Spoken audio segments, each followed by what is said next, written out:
All right. So now we're back because, it's not a stream of mine if we're not, messing it up. You got to do the introduction though, Hi. Welcome back to Table Talk, the show after the show. I'm your host, Swanee.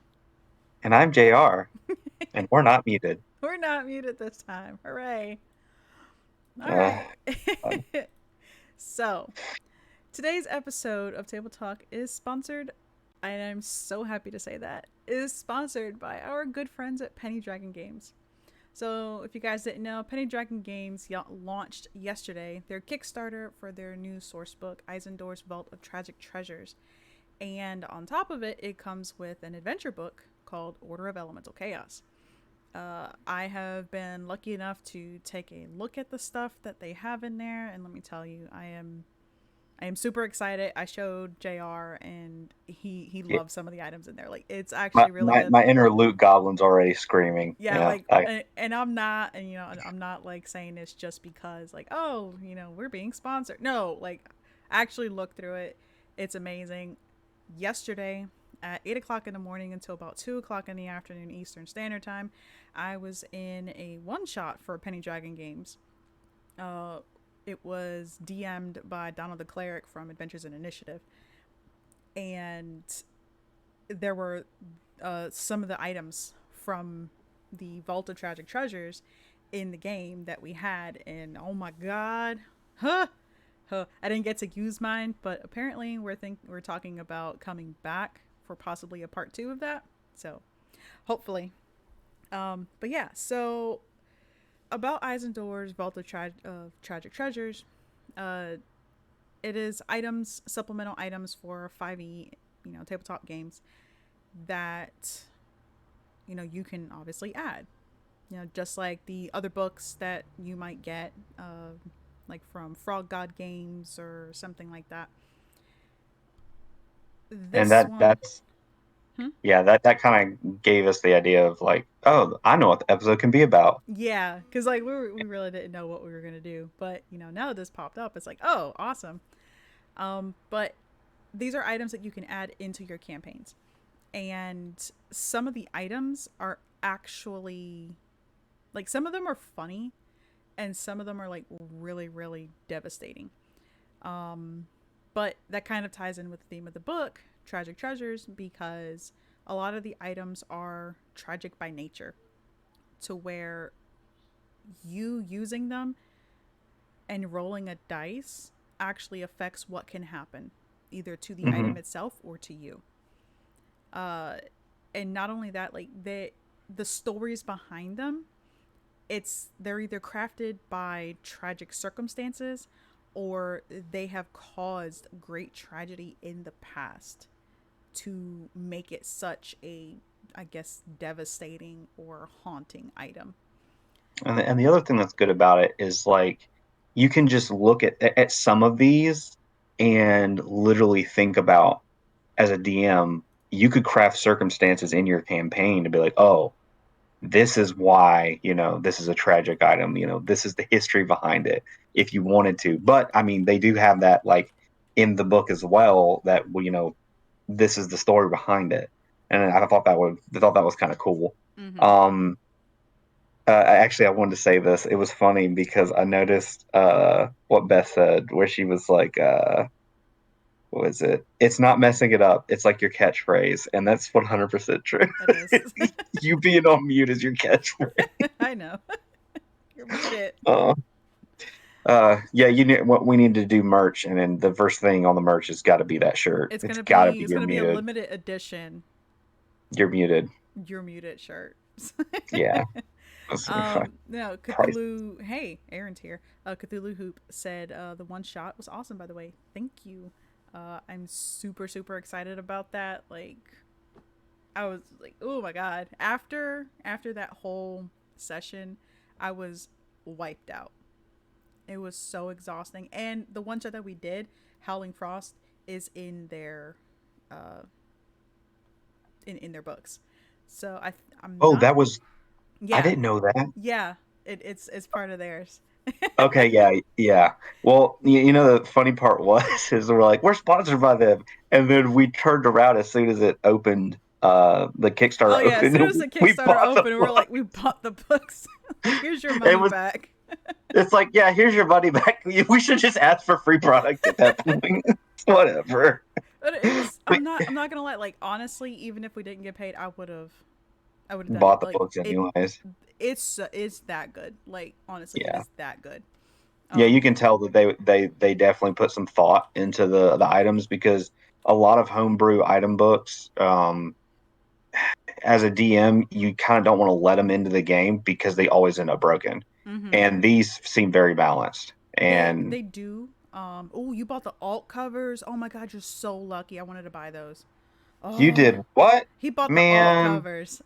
I was looking at that and then they had the leather bound ones and it was I wish I had the money. I was Yeah, like, I I'll do know. it. I I'll was do like, it. man, I really want to get these, but But I mean, regardless, like the ads right there. Um, you get the Eisendore's Vault of Tragic Treasures. You get the Order of Elemental Chaos. You get 7 STLs if you guys do 3D printing or you know somebody who does 3D printing. You do get 7 STLs for free. Because they met their stretch goals, they are actually adding more STLs for the backers. So I fully recommend you guys doing that. Like, again, going in, getting these books. I mean, because you're getting a lot more stuff than just these items. Like, don't get me wrong, having the items is fun, like for in game, but to actually have like physical products in your home, like, oh yeah, this is the Hydra from the game from Howling Frost. You know, this is a rock, like not an actual rock, but the bird rock. the rock file is a gargantuan Yes, it's file, gargantuan. Like, which is oh, I'm so just excited! I'm so it's excited. crazy. They had to key the STL file, which that means there's literally pieces There's pieces that of you it, and then you that have to put them fit together. together. And I saw that I was like, that is huge. I can't even imagine how big it's going to be. I'm not gonna lie, I am super super excited. But yeah, so we decided to go through and pick a couple items from the book. It's not the complete book itself, and some of Yeah, the items might actually not end up being in the final version. But we did go through and we found some items that we did like that we could use, you know. And it's funny because 2 of the items that are in our list were actually in the campaign. I'm kind of looking at the what they sent us as kind of like the unearthed arcana, what you look at before it's like playtest material before it Yeah, even gets into the. That's actually I think what they have it listed as yeah, playtest it's material. the playtest material. But Yeah, yeah, but yeah, so we're gonna start with the bag of wayfinding breadcrumbs. So which seriously could right off the rip when I saw that I was like, man, that could be just a horribly tragic story that you could throw in there for the history of where mm-hmm. it came from or Well, and the why it thing even is, like, exists. some of them actually do have stories. Like, you don't obviously need to have the stories match it, but some of them actually do have stories tied into it. So, not like it. This isn't the story. This is just what it does. Bag of wayfinding breadcrumbs, wondrous item. It is uncommon. While casting these breadcrumbs as you travel, you cannot become lost except by magical means. This bag contains enough breadcrumbs to track 24 miles. Roll a d20 for each hour traveled while using these breadcrumbs. A 1 through 5 results in the breadcrumb trail being consumed or disturbed by wild animals, if any exist in the area. To what extent the trail is disturbed is at the DM's discretion. On a roll of 6 or higher, they remain untouched. The breadcrumbs vanish instantly upon contact with moisture. The bag refills with breadcrumbs at dawn. Now, if you are not entirely familiar with fairy tales, this will obviously tell you that this is the story of Hansel and Gretel. Hansel and Gretel. Yeah, it So, fits so well. I was like, dude, that's pretty witty. But as a player now, realize I have a tendency to look at everything from like a tactical perspective. I saw this and I was like, 24 miles. I don't think I've ever seen a dungeon that's 24 miles long. I was like, I'm gonna take this straight to the dungeon. The first thing I'm gonna do is just be casting these behind me. I mean, DM be you did damned, go I ain't into get my lost. you went into my dungeon crawl. Yeah, your dungeon crawl is a little different than most normal dungeons. Yours was like it starts. in ruins, ends up kind of in dungeons, ends up in caverns. Like, Mm-hmm. yeah, it was a little more ridiculous than what I'm talking about. But like a regular like dungeon, like a maze, like a something with kind of like what is the name of the city that the Minotaur was in? And I can't remember the name of it. But whatever. The maze that the Minotaur is in. I was actually thinking like you could literally go into that with those breadcrumbs and you'd be like, oh, I'm gonna find my way out. There ain't gonna be no problem. Mm-hmm. And I thought that was really cool. But I was thinking like also storyline wise, like if you decide you didn't want, you can know you could do an homage to Hansel and Gretel. But if you decide you didn't want, you could say that it's an uncommon item, so it's not like extremely magical. Like it's not some like super rare item. Mm-hmm. And I thought that it'd be cool to give people at a low level um just to help them find their way through a maze like a hedge maze or something or through some hard some forest or something like that. Mm-hmm. And the history behind the item could be something along the lines of like it was made by a hedge witch, like someone that has kind of like low level magic for someone after their kid got lost or something like that. And but before it ever came about, that person, like, they never were able to give it to that child, or they came up with this idea so no other children got lost in the forest. Mm-hmm. Like the reason behind its making is tragic, and I was Yeah. like, that'd be cool. So that was why I like she asked me to pick some out of the book, and I was like, oh, this would be the one. So, well, not book yet, but out of the playtest, that's where we're gonna But go. yeah, the books are set to release around, I think they said March of 2022. Mm-hmm. So we basically have a year.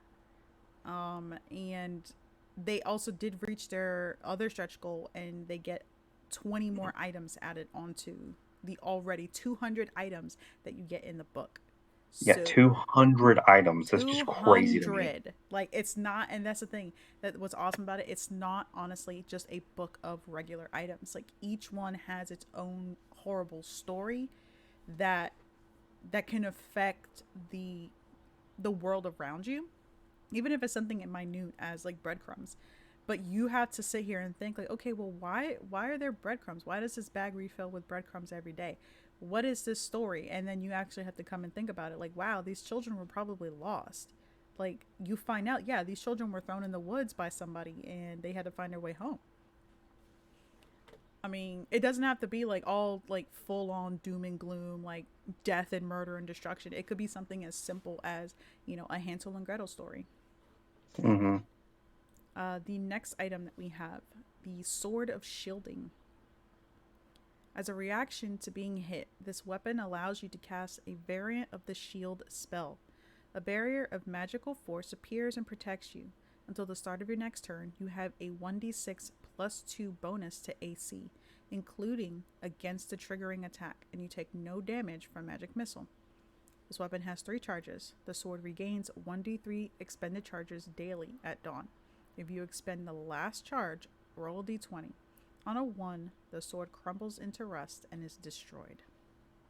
And it was actually this item right here that I was like, I instantly was like, okay, the person who's the game designer, for Pain Dragons, this person must have a real respect for balance, because this is something that easily most people would homebrew it and just break it right off the rip.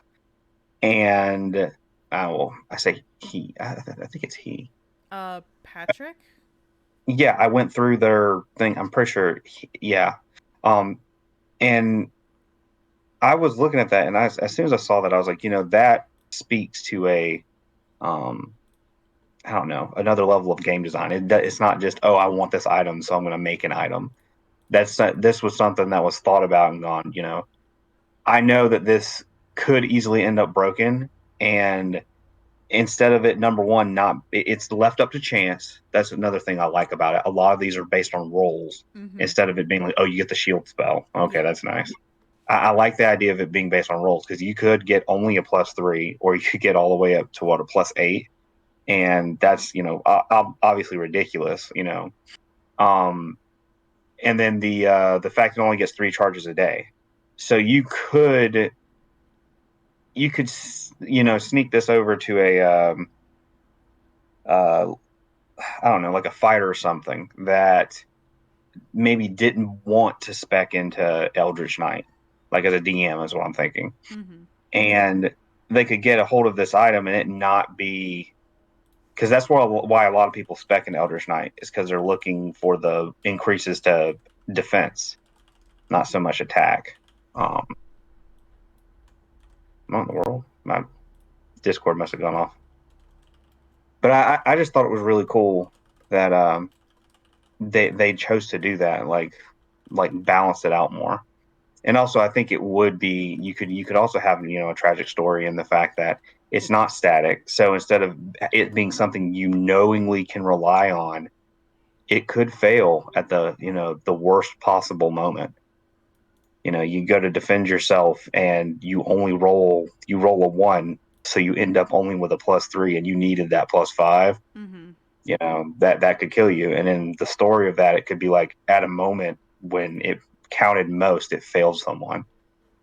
And Mm-hmm. I thought that was pretty cool. It is actually very, very cool. This is why I'm supposed to be on here, because I'm the loot goblin. So I was just You excited to are see the all the loot items. goblin. Like I love items.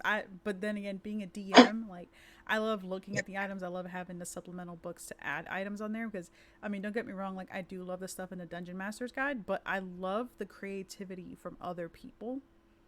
And I mean, they find things that they like and they start making them, I don't want to say better, but they start adding their own spin onto things that you might have thought, but now it's like, oh, well, I don't need to come up with my own homebrew item. There's something already here for me.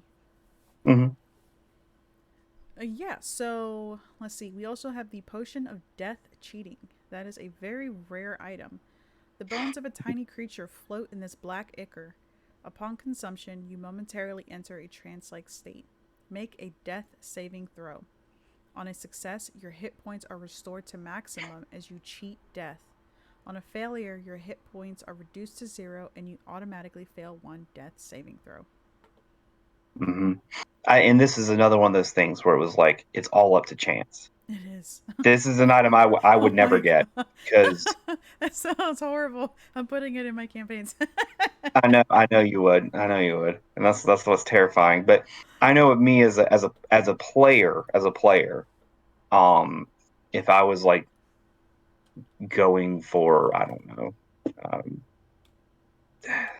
the highest level of play, if you were definitely min maxing and you were just trying to survive and it's all about just getting through, it would be an item I definitely wouldn't get because my rolls are always horrible. So Mm-hmm. well, that's not true. I have two sides of luck. I'm either rolling super well or I'm rolling super bad, and 2/3 of the time it's usually super bad. So looking at it from like a mathematics sense, I saw this thing and I was like, wow, that's amazing. But no, there's no way I would take that item because I know how it would go. But if I was a DM, I'm in the same vein as you. I would put it in my campaign. Oh yeah. I would so put it. I would put it in the campaign, and I would be like, it's a potion of death cheating, and then be like, so what does it do? And I'm like, whenever whenever this happens, you roll, and depending on the result, it could be really good or really bad. And I wouldn't explain what it does. I would just be like, hey, you could be like, you're either going to be restored to max health or something bad might happen. And so they roll that one, and then be like, okay, so you drop to 0 hit points, you have failed a death saving throw, and you're basically unconscious on the ground now. Thanks for drinking the potion. Enjoy. I mean, just imagine though, like giving your players this item, and obviously, some of them are going to be like, okay, cool, I'm going to drink it. And then they fail that death saving throw. And oh my god, what if it was their last one? What if they already had two? No, no, no, no. Because I think the way it works is you're not given the potion. Well, I mean, you could be given the potion, but you drink the potion Mm-hmm. when you have like low hit points. Yeah. My idea is not just that. It's kind of like the reverse of what you were just thinking. Instead of they already had two failed. What I'm thinking is, what if they roll that one and it drops them unconscious. They have, the one failed death save, and then the very next thing is that they go, okay, well, roll your next death save, and they roll in that one and die. And I was like, oh my god, that's my kind of luck, though. I mean, Mm-hmm. literally, I've rolled checks where I roll two nat ones at one time. Like I have advantage, and I roll two nat ones. So my kind of luck would be, oh, I'm gonna roll the death saving throw after this one, and because or because someone couldn't get to you or something to get you back up, and your character dies for drinking a potion, you would feel so stupid as a player. But the positive of it is you're on the very last, like your very last legs. Your character's about to die, and you roll.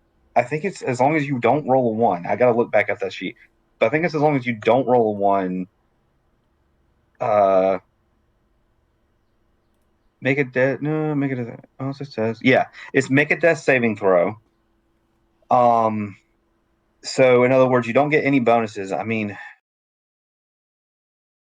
I think I think paladins get bonuses to death saving throws. I think they're the only class that does because it counts as a saving throw for their thing. But you would get that bonus if you had like your paladin next to you or whatnot, maybe. But what I'm thinking is you pass the save on the death saving throw. So in other words, you kind of have like a 50% chance, and your hit points are restored to max.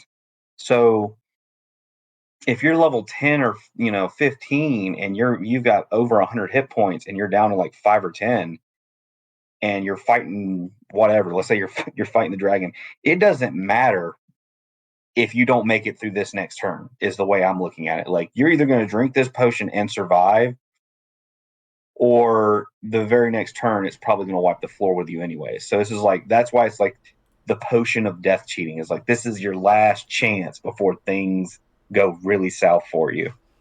Mm-hmm. um Did you read what Cthulhu Hoop said? It Um, says, by the same token, if they're at 1 HP, it's almost worth the risk, especially like the dragon battle Mercy could have completely healed. It's all up to chance. yep, it's 100% up to chance. That But as I is, said, but I was it, rolling so bad. So bad. Like if you're talking about the Howling Frost, it was so bad that I would have gotten that one. yeah, that is your kind of, And I, well, I we keep saying on a one, but we're wrong. It's just on a failure. well, yeah, I mean, on a failure, but that's still what, nine and under. Yeah, it's nine and under, but that's still like a 45. Is it 45% chance to fail?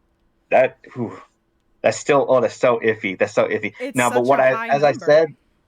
said though, if you had it's still positive in the other direction. But what I'm thinking is that on the other side of the coin, with my min maxing kind of brain, if you have a paladin near you, or if you're a paladin because you're still up, the bonus goes towards death saving throws too. Mm-hmm. So if you have a +5 bonus, that just increases your chances dramatically. So now you could roll a 9. You could roll I think all the way down to a 5, and you would still pass. So it's like a 75% chance at that point that you're going to pass. So Mm-hmm. at that point, it's just obvious. Just do it. Um, but I as I don't. said, yeah, I no, don't know. no, my Like luck. I would, but I'm just hesitant just because of the fact that I know that I could be rolling so well, and then as soon as I'm given this potion, I'm gonna roll that failure. Like I know this, and as I said, I mean, just imagine if somebody did this and they gave this potion to you, and you were on your last death saving throw, because it's not clarified if it has to be the first one or the last one or the middle. You're just giving them this potion. Yeah, So if this is my final one and they're like, hey, I'm going to take the opportunity to possibly help you out, and then I die. you're going to be looking at that person like, why? Exactly. Like, why did you do this? You could have just Oh, let me that's be. I funny. probably would have rolled just fine. God, that's funny. Yeah. But we always tend to do that. We always try to blame someone else besides ourselves. Mm-hmm. So the question then at that point is, what got you into the situation where you needed to drink the potion or die? I mean, You decided to fight a dragon. you decided to fight a dragon. Yeah, that was poor decision making on your. Um, but yeah, what So was? what? I'm gonna read I'll read the next one Okay. because I thought this was funny. It is the pig whistle. It is a wondrous item. It's uncommon and it requires attunement. It is a little porcelain figurine shaped like a pig. Blowing into the curly tail causes the whistle to squeal like a pig, which is hilarious. When you blow the whistle, one creature of your choice within 90 feet who can hear the whistle must succeed on a DC 13 wisdom save or squeal like a pig when they try to speak for 1d6 minutes. Mm-hmm. Freaking hilarious. The creature can attempt to save again at the end of their next turn, ending the effect on a success. Now, I just think it's funny. Like I really think it's funny, but I know tactically how a player would use this. Mm-hmm. 100%. If you could get, if you could have, especially at a low level, if you are fighting a intelligence or charisma based caster, so like a wizard or a sorcerer, and they have a lower wisdom, they Mm-hmm. could fail this wisdom save, and now they can't do is it somatic? Somatic spoke no verbal. They can't do somatic the hands. They can't do verbal spell components. Mm-hmm. So now verbal spells are out for them for 1d6 minutes. And also, it would just be awesome to have a caster who was like literally stomping your butt 5 seconds ago attempt to cast and then squeal like a pig. I would fucking die. Especially if you were playing against a character, like if you were doing a battle royale or something, you had this thing. Man, dude, or even better, just the DM. How awesome would it be to be like, all right, I want you to act it out. Please act it out.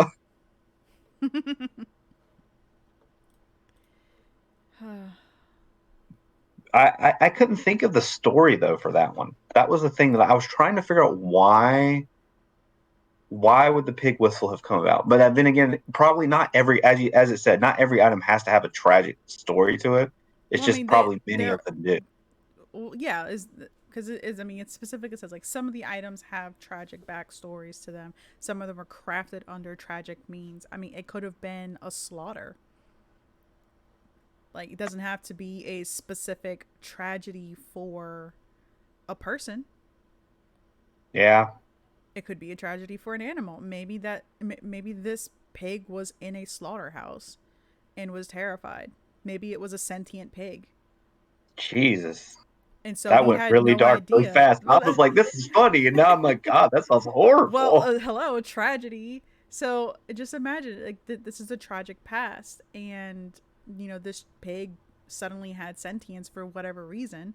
Maybe it was a person who was cursed to be a pig, and he was led to a slaughterhouse, and he was so terrified. He let out this final squeal, and it kind of just like seeped into his very bones. And so like maybe they made the They made a the whistle whistle out out of of, the bone. well, it does say porcelain though. So but you could as a DM, you can always Yeah, I change mean, it you up. you could always change it up. I mean, or you can have it to where like somebody made a memory of a pig that they loved. And they imbued it in this whistle. Mm-hmm. Because the pig was eaten for Christmas dinner or something. I don't know. Jeez. Yeah. I gotta go with the tragic theme here. Like that's how this works. You said roll, man. I'm just thinking right now. I'm like, I swear this is the kind of thing, especially if you're doing a story like that, that like a friend of yours who's a vegan and who wants to convert you to veganism is like, hey, I've got an idea for a one shot. Come over, let's play. Let's play. That This would. is the I'm item not even that gonna lie. shows That up. would be traumatizing. Yeah, especially if they're like if like you just ate like You like just ate pig a right before bacon this. burger.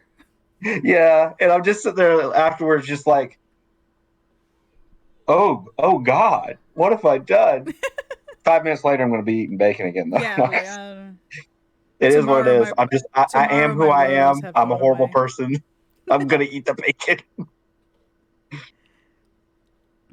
Yeah, so this item I looked at and I actually really liked it. Barrel of Bones. It is a legendary item, and it requires an attunement by a warlock. A 14-foot barrel fashioned from a single section of hollow tree. Two metal hoops jutting from the barrel's side holds a gravedigger's shovel. A beast skull adorns the barrel's exterior. Two leather shoulder straps allow the I keep saying barrel to be carried on one's back. When empty, the barrel weighs 60 pounds. It can carry its own weight in bones. It imbues 5 pounds of bones. It charge what? 5 pounds of bones it carries with one charge. When full, the barrel contains enough bones for 12 charges and weighs 120 pounds. As an action, the creature attuned to this item can expend 1d12 charges to summon the following skeletons. You can summon skeleton or skeletons for 2 charges, warhorse or warhorses for 4. Remember, you only have a total of 12. And So, it's random. yeah, you have to roll for it. And then you go, okay, well, I have 6 charges. So you can go 1 warhorse and 1 skeleton. You can do 3 skeletons.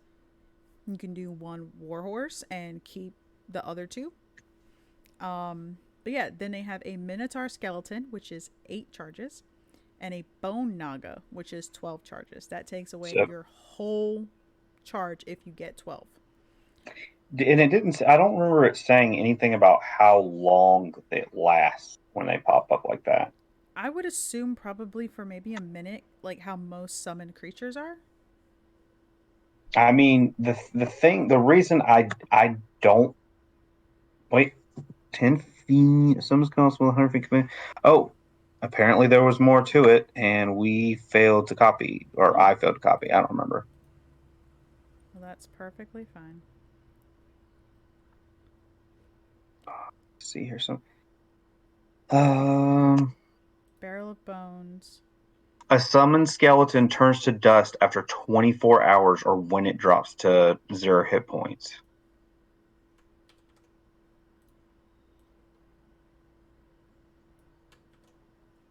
Yeah, I actually really I don't know. I really liked this. Uh, I'm like on the fence with the whole. This was one of the ones where I was like, I'm not sure if I would want to like roll for this or if I would like.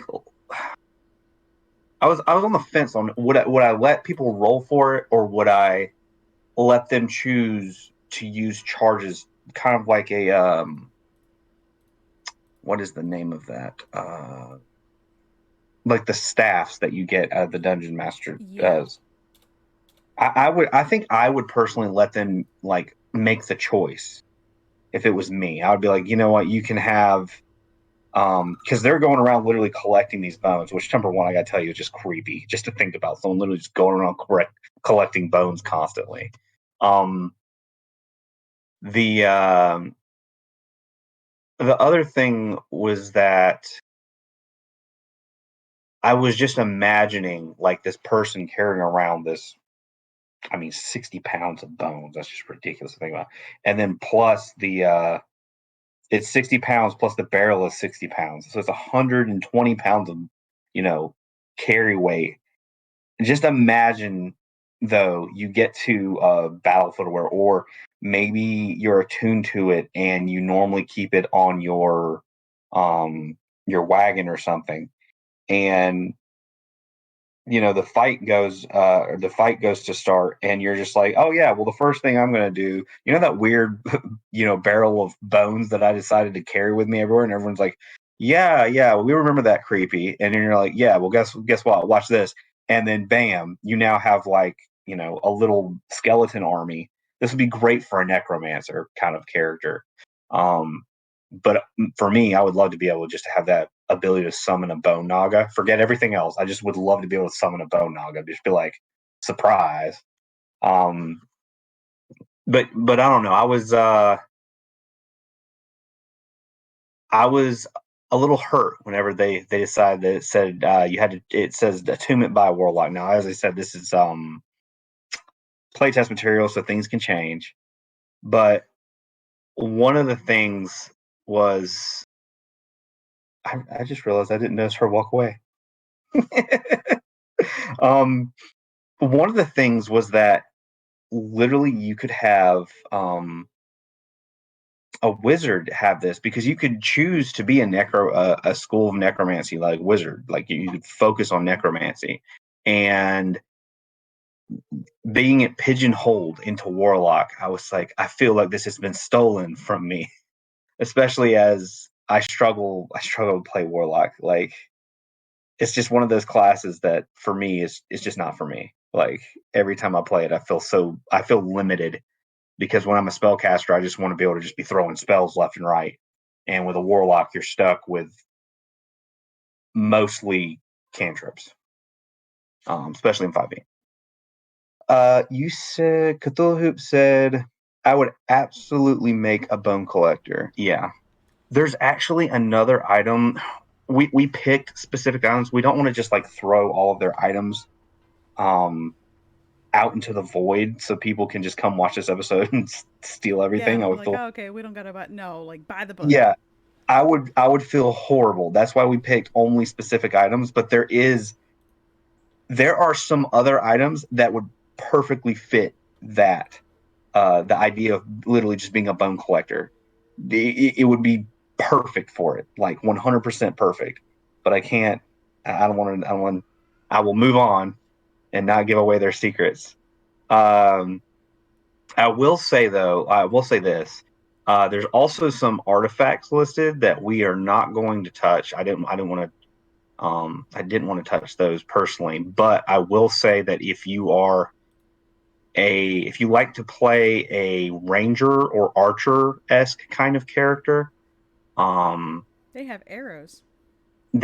they have specific arrows that you can use now that are like imbued with magic, and then there's also literally there's artifacts that are focused towards archers that were at the beginning of the playtest material, and I saw those and I was like, finally, some actual attention for those of us who want to be like Legolas and run around and shoot arrows at everyone. um, but let's see here. What was? You're the one who picked this though.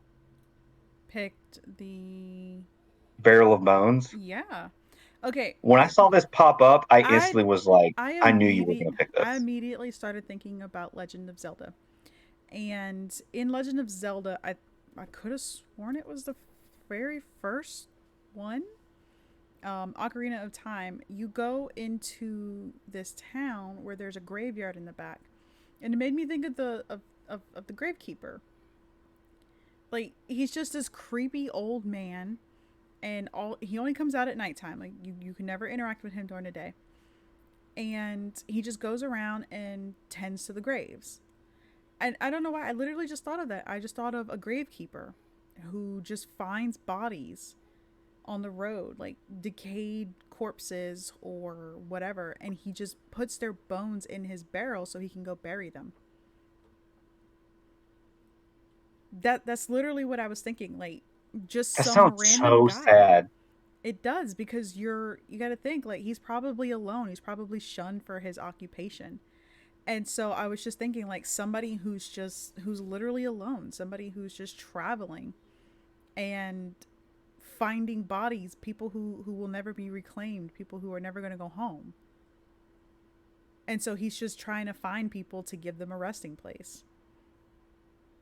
Maybe, and yeah, and maybe that's what imbued this with necromantic energy over time. Like Just a collection literally, of bones and like souls and misery just stuck in one yeah, on top place. of this thing, and like, yeah, it built up into it. I mean, and also it doesn't have to be that despairing. It could literally be, some clinging attachment to of those souls that are like thankful for someone that actually was Cared. going to bury them. Yeah. I mean, and Took the just time. imagine That and I mean, in a way, it's tragic that going with the tragedy theme because I'm all about tragedy. The gravekeeper could have died, and he could have died, like with the barrel on his body. Oh yeah, and then it imbued like yeah, it could have imbued his spirit into it. Yeah, that's cool. His I didn't think soul about could have that. gone into it. Like, I mean, just imagine. And that, it does it. There's a skull on the outside.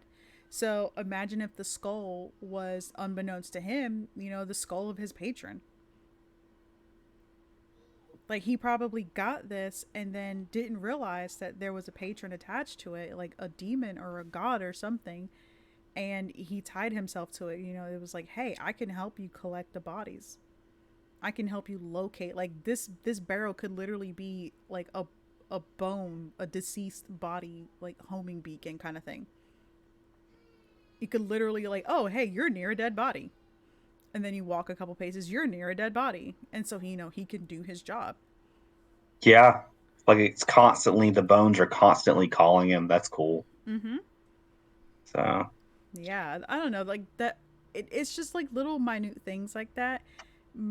I don't know. To some people, it's just gonna be like, okay, cool. Like, it's just this guy collecting bones, or it's just a barrel of bones. Like, why would this be a barrel of bones? Why is this even here? But you actually think about it. Try and think of the barrel itself and what could cause it to be imbued with magic, not just the story of whomever owned it, but why this specific barrel, why the pig whistle. But yeah, so next item, lots of pixel. you picked the Hat of Owl Wisdom. Yeah, it for me this one was just twofold. That's So the Hat of Owl creepy. I am Wisdom, like reading it over and that, oh no. you knew exactly why I picked it. But yeah, Hat of Wow, blah. Okay, Hat of Owl Wisdom is a wondrous item. It is rare. It requires attunement. Uh, your wisdom score is 19 while you wear this hat. It has no effect on you if your wisdom is already 19 or higher without it. Additionally, while attuned, you can rotate your neck up to 270 degrees, much like an owl, granting you +2 to your passive perception. Nope. Okay, so the very first thing that I noticed about this was I actually didn't see the name yet. I just scrolled up and like literally this was like sitting at the top of my thing, and I was like, additionally, while attuned, you can rotate your neck up to 270 degrees. And I said, I don't care what it does or what it is, I want it because I was just imagining it would be awesome. Someone's talking crap behind you, and you literally just go, what did you say? And you scare the crap out of whoever's on the, whoever was over there talking about you. Oh yeah, no, I could Um, just imagine like how terrifying that would be. I gotta say, if I was the DM and someone was like, "Yeah, I'm gonna be turned the other way. I'm gonna keep my body turned the other way, and I'm gonna turn my head 180 degrees and like literally look at this person and be like, what did you say about me?" I'm like, "All right, roll intimidation because Uh, I'm intimidated." that Yes. I'm not gonna lie, that would be pretty much 100% creepy. Like, I would probably cry. Uh, Like, if I I will, saw somebody do that, I would cry. I would but tuck yes, you tail and run and just bawl my eyes out like the big baby that I am. because it's like Cthulhu said, you can spin your head like an owl. Yes, you can, and it's beautiful. Um, uh, And the other thing is your wisdom score is 19. And I saw that and I was like, finally, something that is like the headband of intellect. That always has annoyed me is that the headband of intellect in 5e is like, that's it. You don't have any other items that boost your score up for any other classes besides wizard. You Mm-hmm. just you just get the headband of intellect and that's it. And so I wish there was something for charisma. I think there might have been, and I wasn't able to pick it because I was only picking. I'm only supposed to pick one from each style of item. So, Mm-hmm. um, and I really wish that there were more. I wish that there was an item for basically every stat. That would be really cool if there was something like that, so that every kind of stat was covered. So every kind of play and every kind of class was covered, and it's not. Mm-hmm. And I just thought that that was really nice of them to actually do that. But yeah, I kid you not. I really the first thing I saw, and I know it makes me sad and silly, but I saw that you could turn your head like an owl, and I just instantly thought of the role play possibilities. I was like, dude, I am 100% for this right now. Um, but for the tragic thing, I couldn't think of a reason behind this being, and that's why I think some of the items are supposed to be tragic, not all of them. Yeah. The only thing I could think of that could be tragic is someone had their head turned 270 degrees and someone took the hat off. Because I'm wondering, once the hat is removed, do you lose the ability? I Because then it mean, could be really, really bad if your head's turned around. yes and no. Removing You the don't get hat much more could tragic than that's the removing end. the hat could lock your head like that, and obviously you would be dead. Or it could just cause you to just snap your head back, to Mm-hmm. normal position. Like, I mean, or maybe you could be stuck like that forever. You're alive, but your head's stuck like that. You said snap your head back like that, and that sounds painful. Yeah, I Uh, mean, just imagine like you just literally you're looking over and then bam, that's it. and Your then I think head's you cracked found in the neck. next item. The next item I picked the baubles of versatility. One, I just love the word baubles. Uh, but two, these are and baubles are like just things, like little, like I mean you know the Christmas balls that you hang on tree. They usually call them baubles. And so it's a wondrous item, rare. It requires attunement. Upon upon speaking its command word, a creature holding this bear. What? No, wow. This said barrel. That is the wrong thing. Okay, you are not. That is barrel of monkeys. That's funny. We copied the wrong Yeah. thing. That's funny. No, I have it here. Okay, so small, colorful, polished gems set in stone, backing covered in runes. Over the course of 10 days, these baubles absorb the essence of the creature attuned to them until it has gained a single charge of a spell or ability. When a full charge has been achieved, the creature attuned to the item may gift the bauble to a target of its choice, granting that target the use of the absorbed spell or ability. The target may use the effect, spell, or ability stored within as long as they remain on the same plane as the creature attuned to it. If a creature uses the bauble while the person attuned to it is unconscious, you need to roll a 1d20. A 10 or greater results in a success. Anything lower than that results in a failure. If the person attuned to the bauble dies, the essence fades from it, rendering it useless until it is attuned to another person. So I can't really think of like why this would be, something that people would have, I guess. I don't know. But you have different color baubles: blue, green, pink, and orange. Or obviously, you can change the color whatever you want. But the blue bauble is can store a single spell of any level. So imagine if, you meet a 20th level wizard and he gives you a wish spell and he puts it in this bauble. And now you have this wish spell and it could take you years to use it. But you still have it as long as that wizard is still alive. I wasn't even thinking of stuff like that. Yeah. That So green bauble can store a racial trait. The pink bauble can store a feat. and the orange bauble can store a class.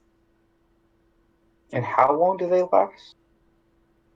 It just says that it's used. Hmm. So See, that was the thing that I was wondering now the about. the playtest notes do say that the baubles could probably do with a little more balancing and limiting.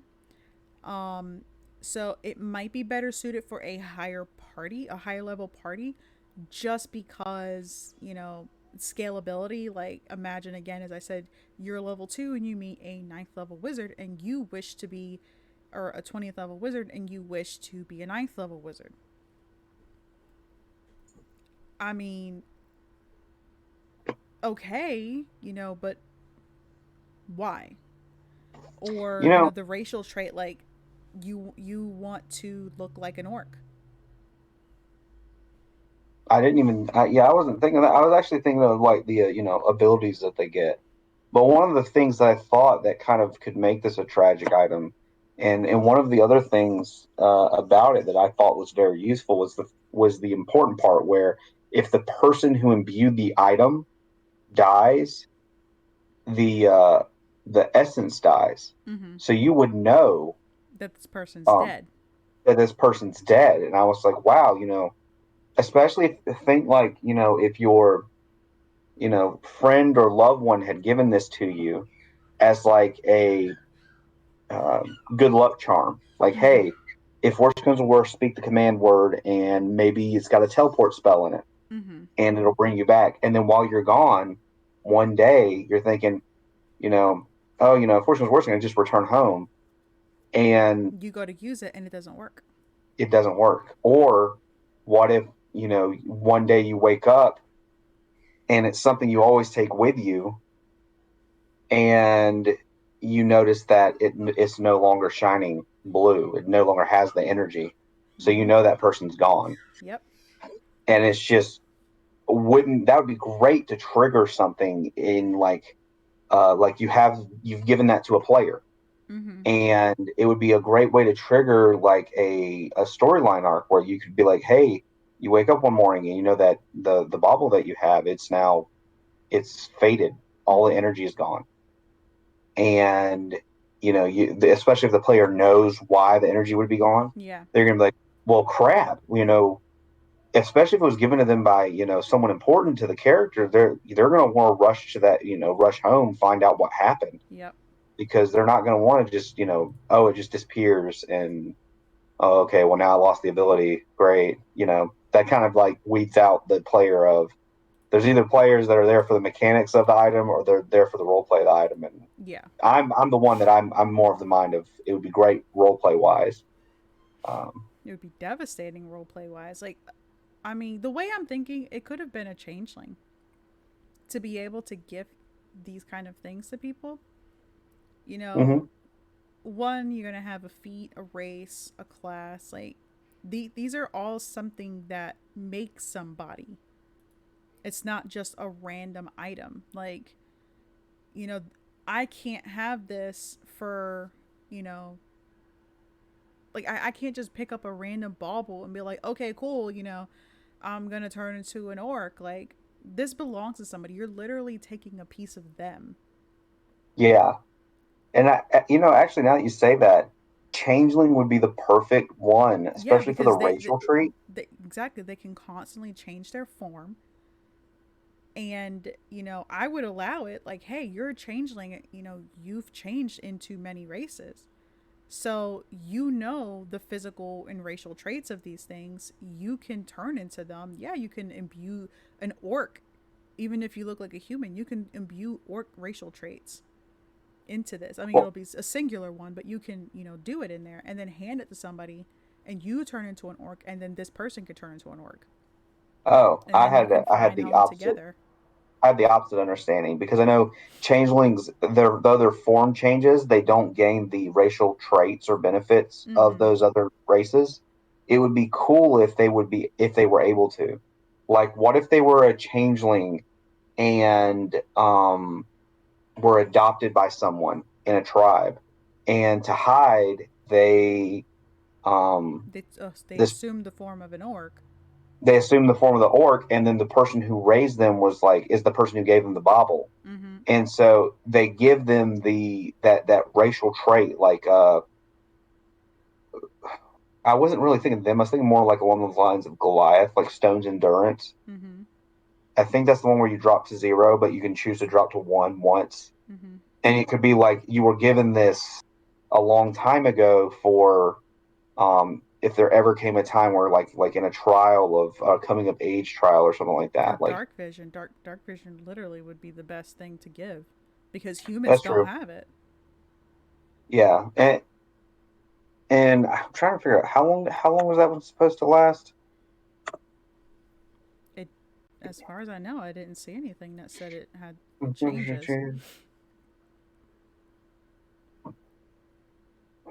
I mean, I'm going to assume that you can change it at will, or possibly use this as a like some sort of disguised self or whatever. Mm-hmm. So you can assume whatever it is for a certain amount of time. Um, but yeah, like the blue bauble with the spell. You can get any spell as long as somebody has the ability to cast. They can imbue this into the bauble and then hand it off to you. The racial trait, whatever racial trait somebody has, like halfling's luck, you can give somebody halfling's luck.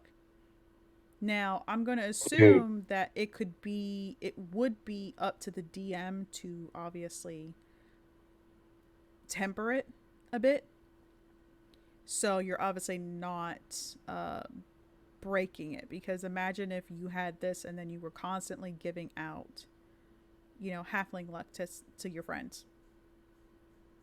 so in other words, if this one halfling was like, I'm going to keep attuning, or not, it's not attuning, you're just imbuing it with essence. So I'm just going to keep imbuing these things with halfling luck, and you just keep handing it off to people. Mm-hmm.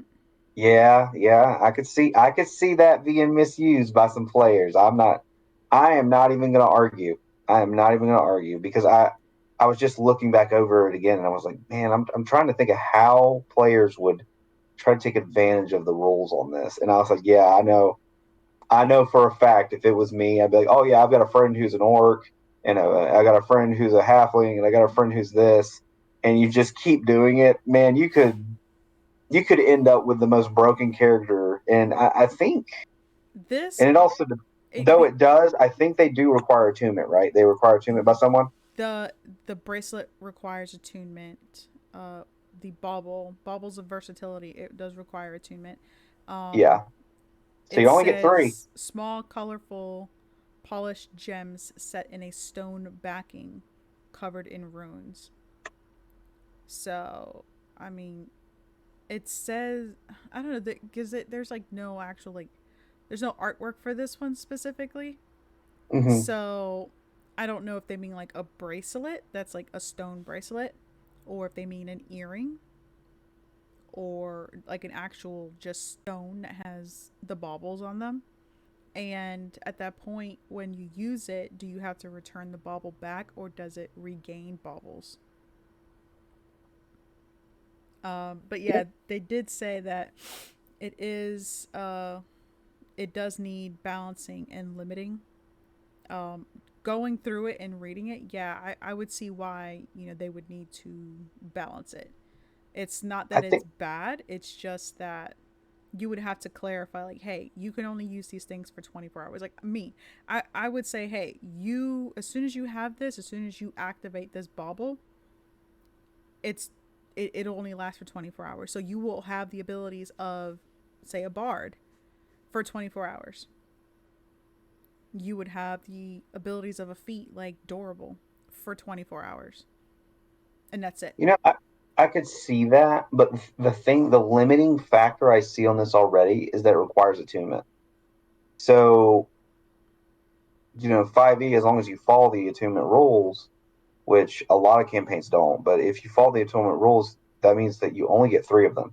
Mm-hmm. Now, if this was introduced in Pathfinder, man, that because a bauble, when I think bauble, it could be literally just any small thing. And that makes me think, oh, it would be slotless. So if this was in Pathfinder, you can have as many slotless items as you want. And I'm just thinking, man, that right there, that could be broken. But it being in 5e and using the attunement mechanic actually helps a lot. It why'd you disappear? Go ahead. But yeah, but it it helps a lot. I think if it was for, I don't know, if it was more along the lines of you could collect as many of them as you want, like they were like, I don't know, like you're going around collecting Pokemon cards. Mm-hmm. You just get as many as you want. Um, and you can just get, find the ultra rare ones like, oh, Halfling's Luck and all this other stuff. But you can use all of them whenever you want. Then I would see it be more important to limit the usage of it, like the time frame. Yeah. And in a way, they do have a limit because if the person is unconscious, you have to roll that because basically the person has to be awake to Mm-hmm. give you the bonus. Yeah. So if they're not awake, you try to use it and it just fails. And so basically you just wasted a charge. Um, Well, the thing is, it's not wasting a charge. It specifically states that it's a single use. mhm. So there's no, like, it's not wasting the charge. It's just you only have it, and it's the limit of how many times, like, or how long it will. But regardless of whether you use it or not, if this person's unconscious, if you roll and fail, then it's gonna stop working in general.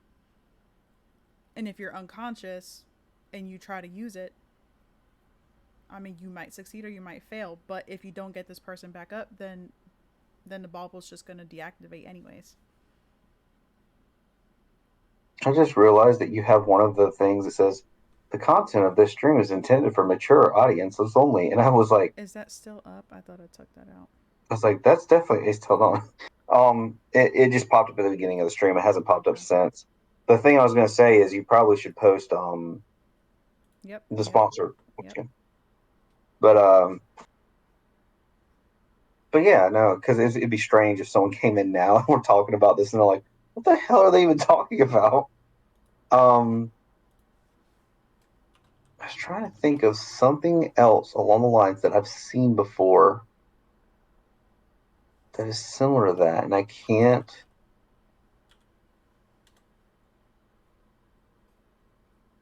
I mean, even homebrew wise, I can't think of any items because I love to scan the 5e wiki page, and I can't even think I've even seen that on a homebrew item. So yeah, I'm gonna be applauding them if they can figure out a way to balance this well enough.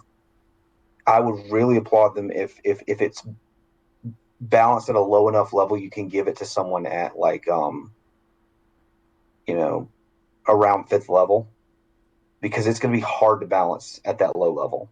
And especially with like the use of the class thing, when it says it gives you a class, is it like it gives you however many levels that person had in that class? Does it give you one level of the class? Does it give you a specific Well, ability of at that? that point, because there is no clarification on it, as I said, I'm going to assume that this item itself is probably one of those more open-ended items that you as the DM would have to work on yourself. And so as I said, if I were the one using this and giving it to you guys, my players, I would limit it to 24 hours once you use the item. So if you Mm-hmm. have this item and you carry it for years, that's perfectly fine. But once you activate it, the effects only last for 24 hours. And I would probably say I'm not entirely sure based on, like, I don't know. I guess we would have to play test this one out. We'll probably run a one shot where we can actually like play test these items. Um because I'm thinking, using the item and like for the class one, would I give you half your level? So if you're a level 4 and you want to be a bard, like say you're level 4 barbarian and you want to be a bard for whatever reason, like you need performance for something, then I would probably give you, half your level of whatever new class you want to, jump into, because you're only going to get that class for 24 hours. So does it really matter? And then again, I would not allow the class spells. You would not get the spells because you're only going to have it for 24 hours, but you would get the abilities that come with it. So I'm a bard, and at level 2 I get, was it, I think you get jack of all trades at level 2. So you would get jack of all trades, so you would have half of your proficiency on everything. That would be a huge one, Yeah, that's what I'm especially saying. So like, just especially for the person imagine. who's not a skill monkey. Exactly. So just imagine, I think having it at half your level would probably be a good way to prevent really really big issues from coming up. You're a level 20 and you're like, okay, I'm a level 20 paladin and I really need, the ability that a bard has, and you have this bauble, you'll be a level 10 bard. But as you said, you'll be a level 10 bar, but you won't get the You will spells. not get the spells, but you will get the abilities that tie into it, the traits that go into being a bard, but you will not have the spells. Okay, I see what you're doing there. Yeah, that helps balance it out a little bit. But I think like the one trying to think of the classes that would most advantageous. I was originally thinking of this kind of like Imagine if you're a warlock. I was thinking of this kind of like Overlord. Oh my God. I was thinking of this kind of like Overlord, and it made me think of uh, Perfect Warrior, where he's able to transition. This is talking about an anime, but where he's able to transition from being a spellcaster to literally a perfect warrior. That's like the spell, what it does. And I was Mm-hmm. like, the bauble, dude, you could be. Think about it. You could be literally like in the middle of melee combat. Like, what does it change your hit die? I don't. It probably doesn't. But what would it give you the proficiencies of that class? Because think about being a wizard and you're like, oh yeah, I don't know how to use any of this stuff. I don't know how to use, you know, any martial weapons. I Well, don't I know how mean, to wield armor and stuff like that. the way that, as I said, I'm looking at it is you're going to gain the benefits of being a bard, sans spells. Okay, so you would gain proficiency. Yeah, So I so feel like because you are multi-classing into this for 24 hours, you should gain the benefits of it. question, a bard feature is magical secrets, which gives you spells from any class. Would you still get that? Bard She, secrets is, you said that was a feature? it's a feature of the class. Yeah, it does give you magical secrets. It gives you spells from any class. It allows you to pick from outside the bard list. That's how bards get stuff like, fireball and stuff like that when normally you wouldn't. What the feature? What level do you have to be to get that though? It's a class Because feature at level 10. at level 10, then yeah, I would allow it. If you were a level 20 and you had gained that feature, yeah, I'd allow it, because So you're only going to have it for 24 hours. so it would allow you to like select spells from outside your list for 24 hours. Yeah,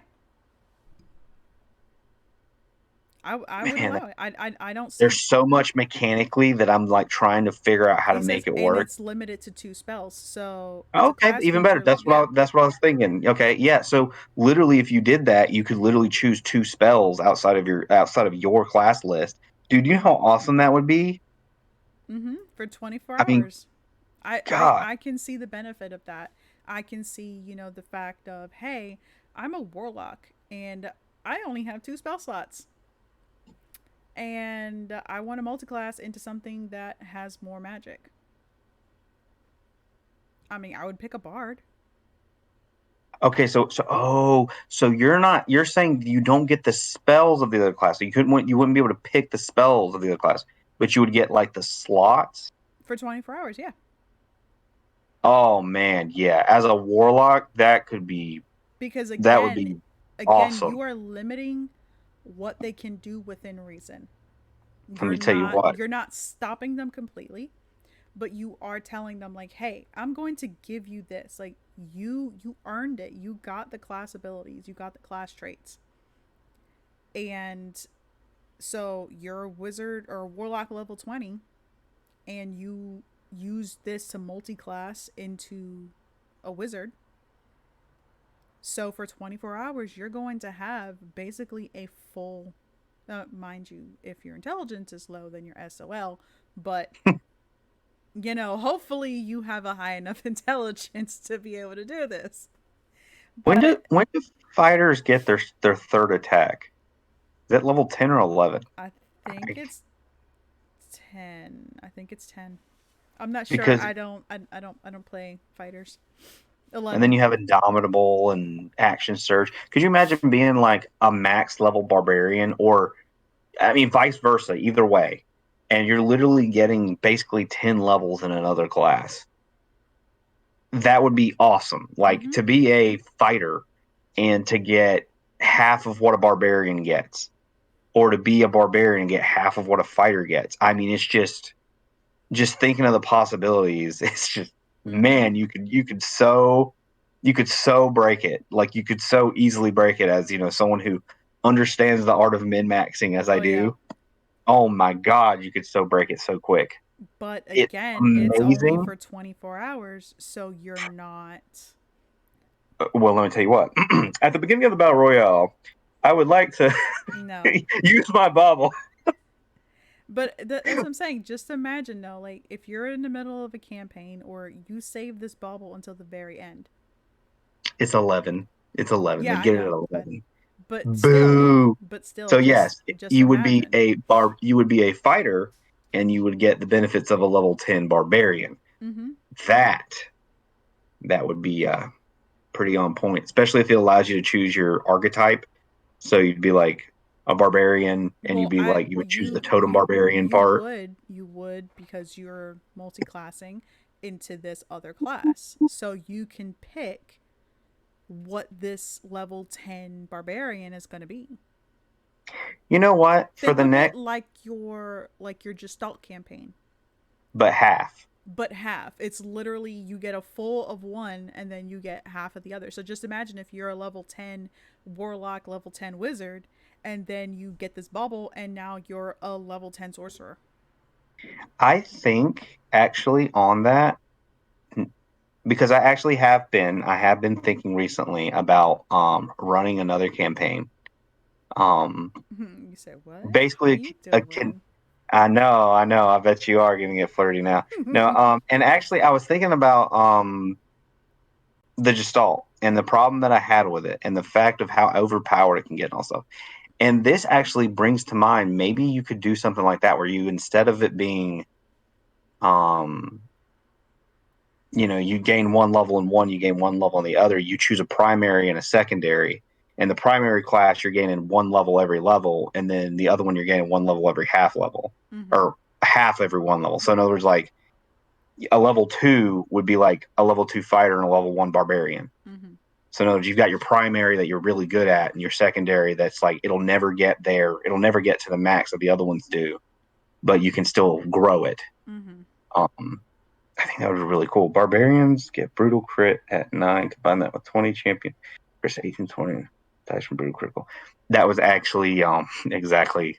He already knew where I was going. I should have known. I should have known that Cthulhu would figure that one out Well, really, because really you quick. guys are min maxers. Well, we might have a tendency to min max when we're given the A possibilities. tendency, a tendency. Yeah. Yeah. Hey, hey. Whenever it comes to battle royales, I am no longer role playing. I am no longer role playing in battle royales. I It is told you not butt to. whooping time. I don't And know it's either that, why. or it's time for the memes. And I gotta No. admit, this last one was 100% memeage. I loved being able to just go. So what are you gonna do this turn? Eldritch Blast, and next turn Eldritch Blast, and the turn after that Eldritch Yeah, Blast. but you had like Bonus action Eldritch you had Blast. like 8 Eldritch Blasts though. Like Yes, and it made that it that so that ridiculous. And I doesn't took Elven no. accuracy, so if I had advantage, I got to roll 3 times. So I was literally rolling 24 dice at one time to see if Mhm. I hit. It was so fun to do because I was like, this is ridiculous just because of the statistics of it. Just keep throwing dice at the table. Sooner or later, I'll crit. Um, but yeah, I enjoyed that. I know I'm getting sidetracked, but no, for real, the the items here, I love them all, but when it comes once again to the whole randomness of it, and then my luck, ooh, ooh, it was beautiful. This was the one that I picked, and I know for a fact I would piss off so many of my friends if I was wearing this thing, because I know for a fact they're getting hit because I'm gonna roll a one sooner or later. So I'll go ahead and introduce it. It is the Cloak of Missile Deflection. Uh, That was in the Howling Frost one shot that I was it in is yesterday. amazing. I love it just because of how funny it could be, but also how good it is. So it's one of those balancing things. It could be really great most of the time, but there's going to be moments where, man, that really sucks. I wish that hadn't happened.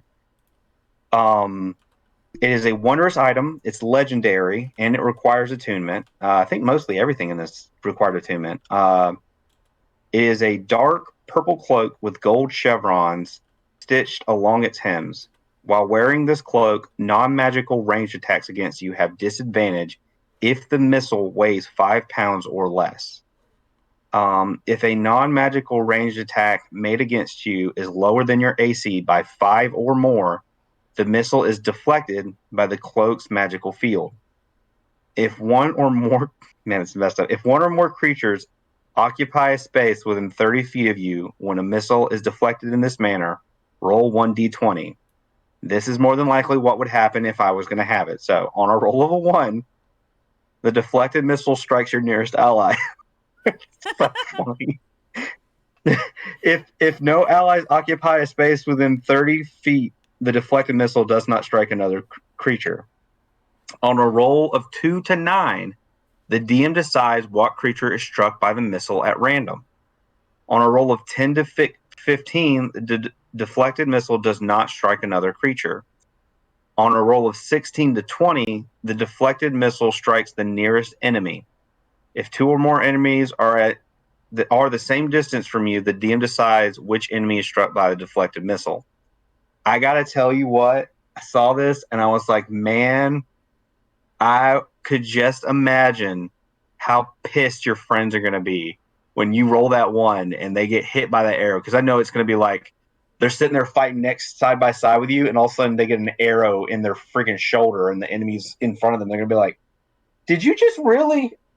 And it's like it's not my fault. It's the cloak. Um, but also I was just thinking, like, this actually this would be very useful if you were fighting like large groups of enemies, because like if you were fighting, like, the hordes or whatever, and they're all shooting arrows at you, 5 pounds, I mean, as long as they're not shooting ballistas at you, even heavy crossbow bolts, you're still good. Mm-hmm. So this thing's going to be deflecting it left and right, and if you're in the middle of melee, for the most part, you're going to be hopefully hitting the enemies around you with all these deflected bolts. The downside is that if your allies are near you, you kind of become a danger to them. I mean, it's still like a 5% chance. What's the chance? But it's 5%. Mm-hmm. With my luck, it's more like 10 or 20% that you're going to be beating your friends over and over again with these bolts, and I know they're going to be pissed. And I was also thinking, uh, it'd be funny if a monk was sitting next to you. So like, Because he could it. deflect missiles. Yes, I was thinking that. So like it comes in and it hits him, and he's like, it bounces off, and he like deflects the missile again. So it literally just does an arc and goes back in the opposite direction. It would be so cool. It'd be so cool if he did that and then it just hits the creature you had intended, anyways. Yeah, And this you'd is be like, it. well, then yeah, I mean, hopefully I'll just be able to deflect it to you this whole time. Yeah, yeah, it'd be cool. It'd be cool. Yeah, if you were in a group of just nothing but monks, it doesn't matter if your friends are near you. You're good. You're the one fighter or one paladin in a group of monks. You're all good. Yeah, Um, so the next item that we have is the Bland's Glider. It is a rare item. This is version 2 of the item. A foldable device fashioned from flexible wood and a sturdy airship sail. While using both hands to hold onto the glider, you can jump from any height and fall safely. Your flying speed is 15 feet, and you can steer the glider to a degree determined by your DM. At the end of every round, you descend 10 feet if you haven't done so already. You take no damage from flying. I'm thinking of Aang from Avatar. That is exactly why I picked it. I saw this and I was like, no questions asked. That is exactly what this item is. I was like, I would, I would allow someone to use like, I would be like, okay, I'm gonna modify this a little bit. It's also a bow staff, so you can whoop people's butt with it, but also it has this really cool ability, and be like, you can you can fly with it if you jump from real high, and people are gonna be like, is that Avatar? And I'm like, no, I don't know where that came from. The No, idea just never. appeared to me. No, but for 100%, I would. I like. I don't know if this was done on purpose, but I like the idea of it being an homage to Avatar: The Last Airbender because I love that show. Yeah, Um, I grew now up that I'm watching that. watching it, yeah, I can see the appeal of it. I mean, mind you, I already love Korra, but Yeah. So yeah, I as soon as I saw the item, I was like, I'm picking this. I don't care. It's happening. blands, Angs. Yeah. And this Oh, last item, okay, I'm not gonna even talk about it because you were super excited. you You were stole. super. I had one more thing I wanted to say, and I Oh, was like, the idea yes. of tragic. It could be like, you know, they get stuck somewhere where they can't escape, and like they're on a mountaintop or something. And Mm-hmm. maybe this guy just came up with the idea to fashion this glider out of the This was sail. well. Just imagine if this was the only items left, and only one of you can get down. Ooh, ooh, that's really sad. Mm-hmm. And so you had to choose. He pretty much chose you to go down the mountain, and you were like, "I'll come back. You know, I'll save you." But you knew that you were gonna die anyways.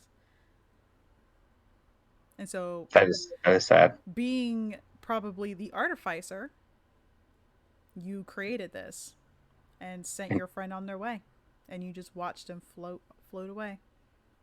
you just gave me chills just now. That's horrible. Why you always turn everything so bad?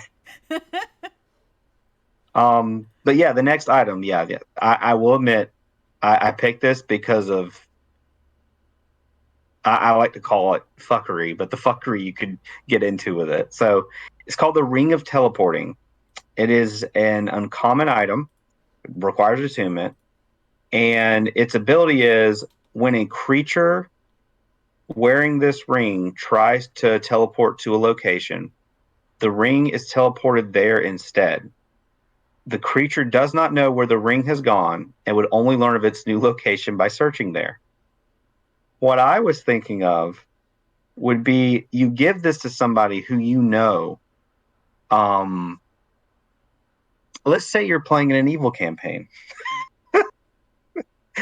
I would never do this to anyone. No, never. But let's say you knew somebody who could teleport and you wanted to get rid of said person. What if you were like, hey, we're being chased or whatever, and before all this went down, you gave this person this ring, and you're like, hey, this is a ring of free teleportation. I mean, there's no way that, and if they search it, they're going to find out it does have teleportation magic on it. Mm-hmm. So I'm going to be like, it's a ring of free teleportation. If you have the teleport spell and you can teleport and someone can't dispel it or anything like that, no matter what, the ring will get you, or the ring will get you back to where you're trying to go. And The ring will transport.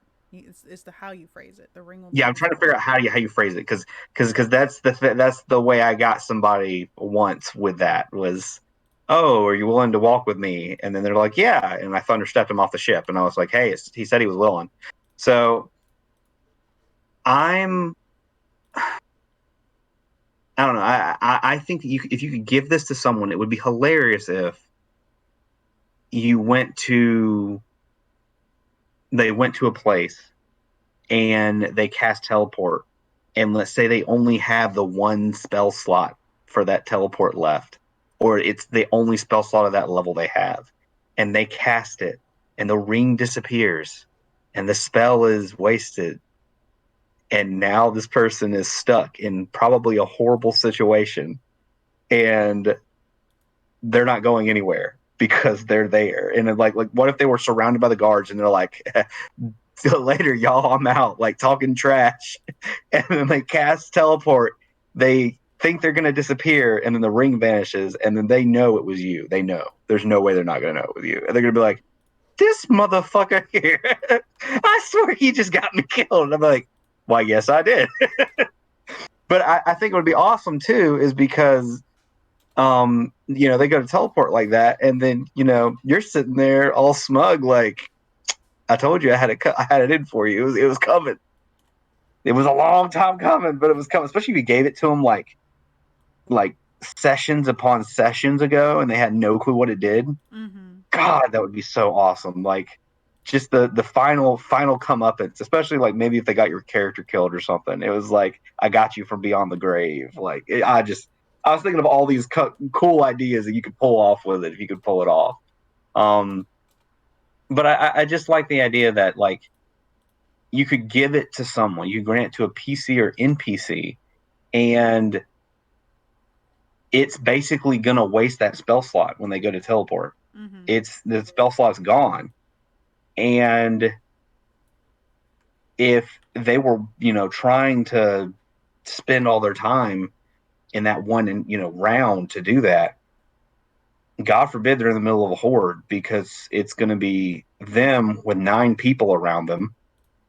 If you're not allowing people to attack past the 5 foot range, if the only people that are adjacent to their square can. So Mm-hmm. now you have literally this one person and they're just going to get mollywopped by all these people. And more than likely, if they're using teleport, they've realized it's. I think players tend to be overconfident and they will keep going even though it's going to cost them their character all the way up into the point, like the very end where they're like, okay, nothing else has worked, last ditch effort, we're going to bail. Because Mm-hmm. I think running is the last thing that people ever think of, which is crazy. Running is the last thing people think of when they run into an encounter. Like I tend to notice that with a lot of players. I Nope. know not you. You're different, I weird, run. I and run quirky. away.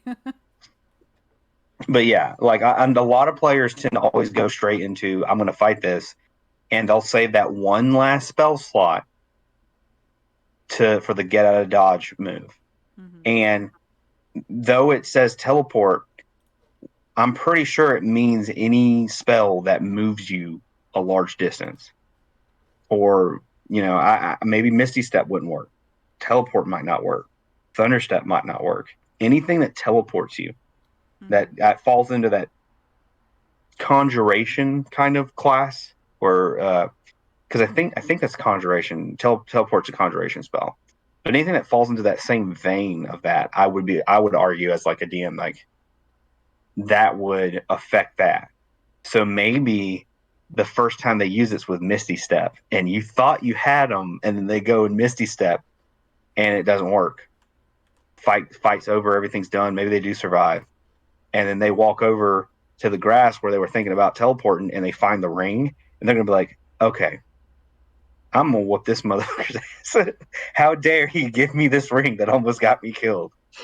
Uh, but yeah, I picked that one just for the role play aspects of it. I knew that there's so many ways to screw with people with that ring. Mm-hmm.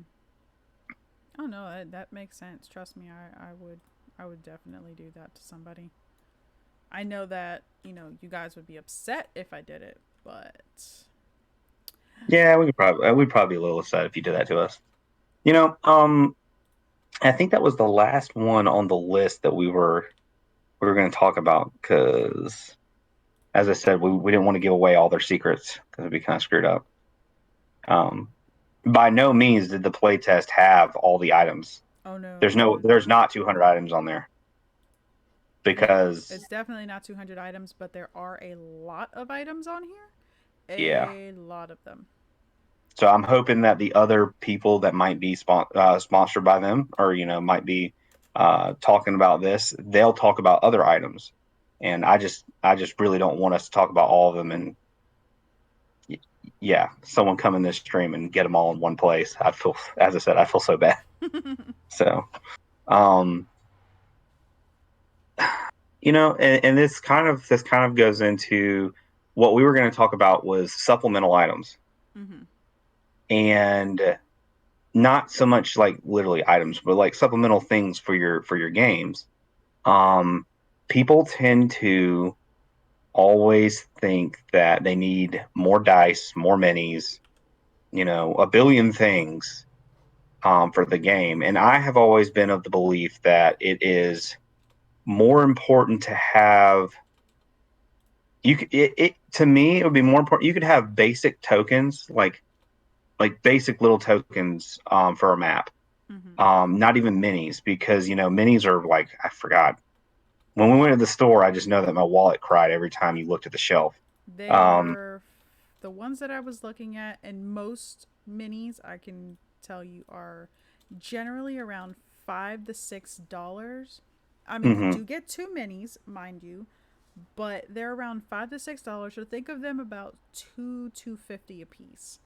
mhm And but they are unpainted. A lot of them are primed though, so if you are into painting, you can get them painted. But they are unpainted. If you do want painted ones though, you're looking at spending probably $8 to $10, depending on obviously the brand of mini as well. but here's the thing that I was going to say. It's kind of like it's an efficiency thing, I guess, in a mindset, from doing all the management courses and stuff that I took in college. It's an efficiency mindset, and I think that it makes more sense to buy materials that you're going to use repetitively and like kind of indefinitely, and that aren't so niche. Mm-hmm. um oh, apparently, I'm super loud in comparison. I'm also very animated and hyped up about the book. I was really excited about the items, but I mean, she might have my volume up really high too. I don't know. She keeps having to constantly adjust it because I don't know if it's Discord or something, but like the volume's always like, I don't know what I want to do today. He's either going to be max volume or min volume, or she's going to have be super quiet and you'll never hear a word she says, or she puts herself at maximum and she gets on the stream and she still sounds like she's whispering. Mm-hmm. And then she can put herself halfway and then suddenly it hears her just fine. We don't understand why it keeps doing that. We Mm-hmm. need a volume mixer is what we need. We do. Yeah, and I But can't change my volume on here. oh no. If No, I it's if fine. I had if I had a choice between um I'll just try to talk a little bit quieter. I don't know if that's going to work or not. No, you're fine. It's throwing a hissy fit because we keep pointing out the muting. That's awesome. Um if if I had to choose the order of things that I would supplement my games with, it would always be the books first. I would much prefer to have reference manuals and resources and um, the modules before I would ever look at getting before I would ever look at getting like minis and stuff like that. I think minis are like the look, if you're looking at it like as a meal, I think minis are like the garnish, or they're like I feel like they're the dessert. the dessert, or like that side dish, and the main course is the books, is Mm-hmm. the references and the modules and the knowledge and all the material that you're able to create with, Yeah. because you need to have a base for a meal before you can ever really think about all the size and stuff for it. Mm-hmm. And I really think that the books, battle maps are the beverage. And yeah, and battle maps are the same way. Like, I've seen people who have literally I have seen people literally play over text. I've seen people play over voice, and there is no map.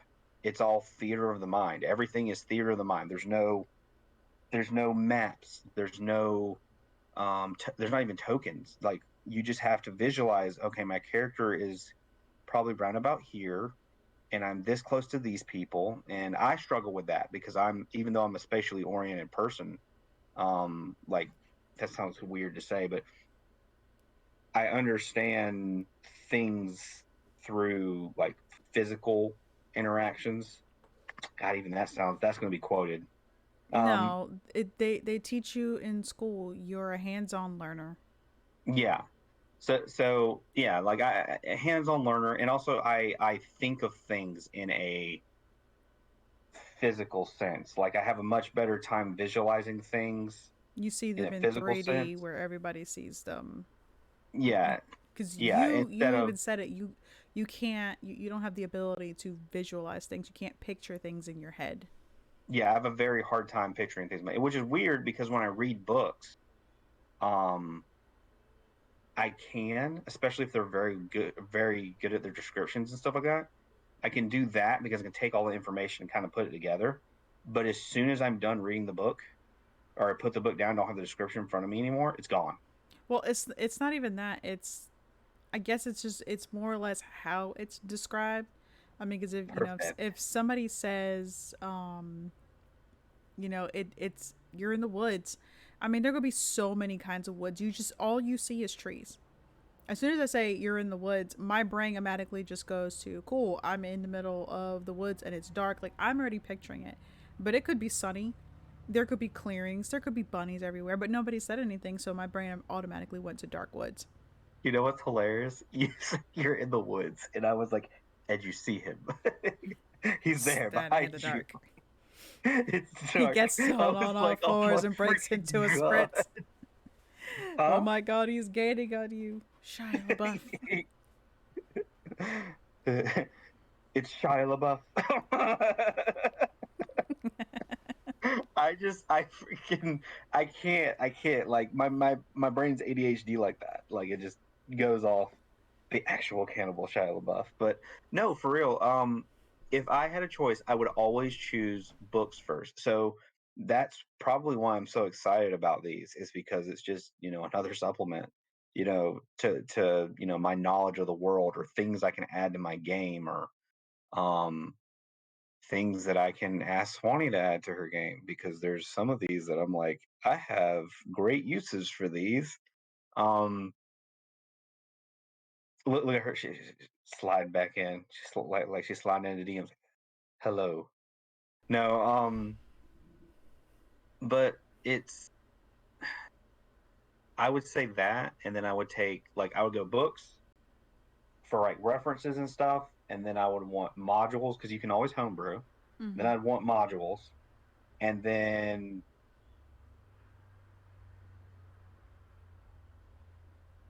I don't know if I would do battle maps or minis next.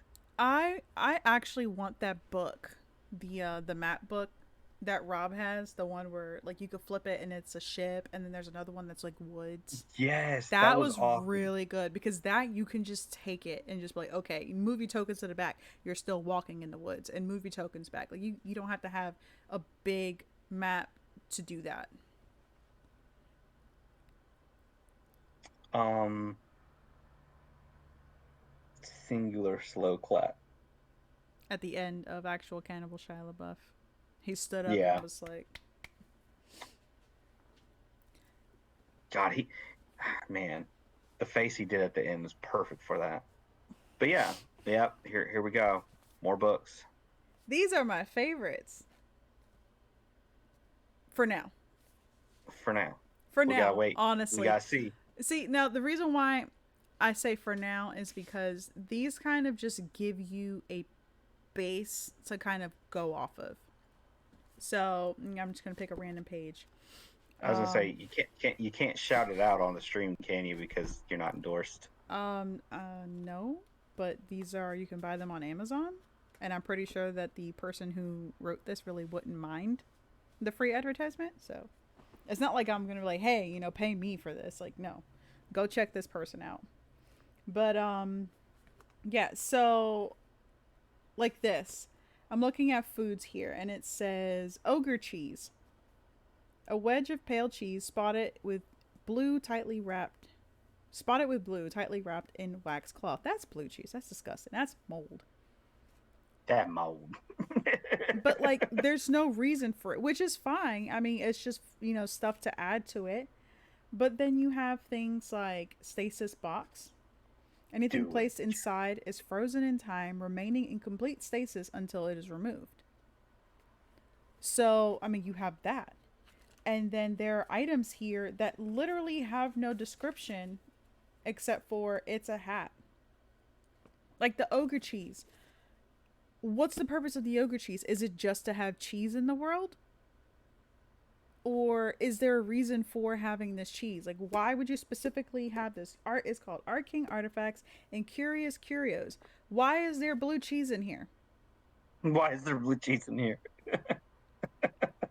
You know what was you know what I really do, I love those books, but I but hot wings, no. I Yeah, can't eat you spicy need the stuff. blue cheese for the hot wings. I'm sensitive.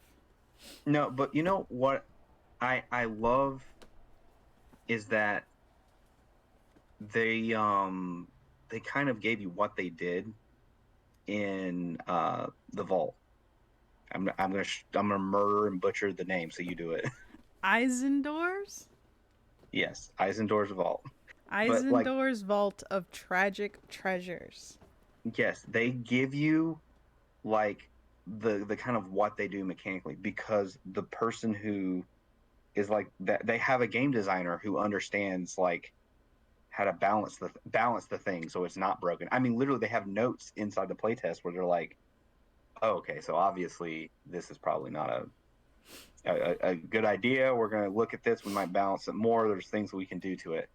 Mm-hmm. And compared to like going through a book like that, where it's just like, it gives you great ideas as a DM. That's one of the things I love about it, is because it's so open ended. It's more like a what do you call that thing? Like a spitballing session. What is that called?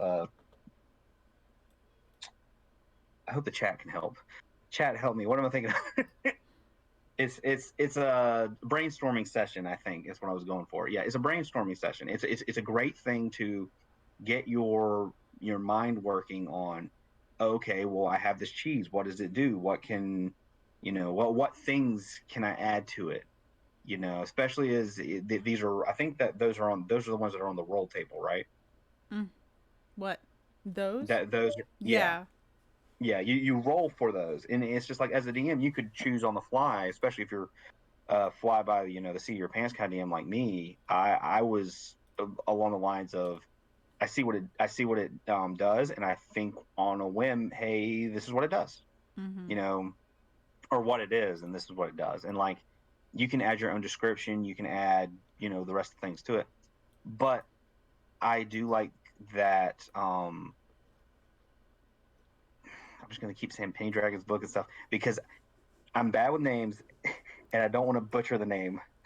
I'm so worried about butchering the It name. is. It is Penny Dragons. Penny Dragon Games' book on their Kickstarter, Eisendor's Vault of Tragic Treasures. I'm going to say Dork. Eisendoor's Vault of Tragic Treasures. And Yes. it's a tongue twister too, so they're screwing me over even more.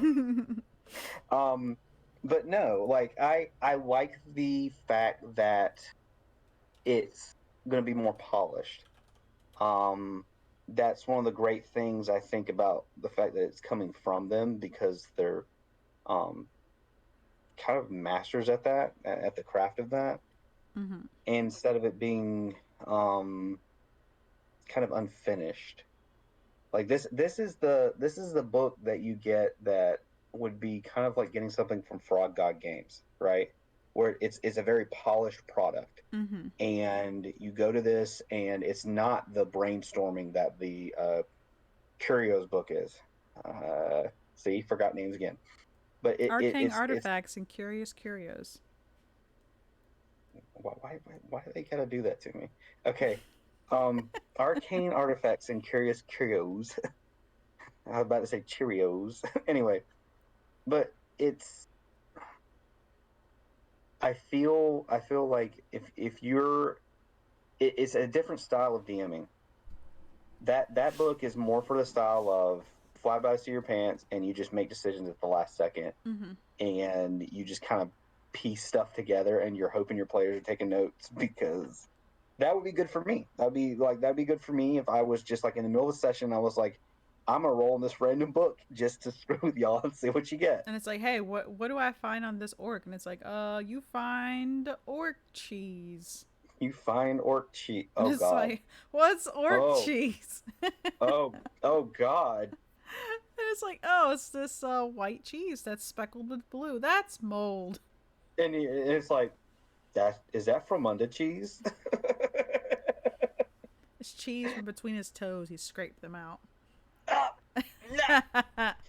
Um, but yeah, no, I think that uh, if it was before a session and I was looking for something like a specific item that I want my players searching for, or if I wanted to, I guess, have a session that was themed on something.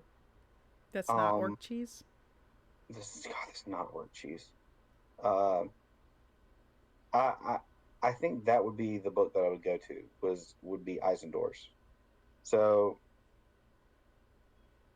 like, yeah, that would definitely be the book I would go to. It's kind of like going to the Dungeon Master's Guide and being like, okay, this is the um specific item that I'm gonna have for the quest.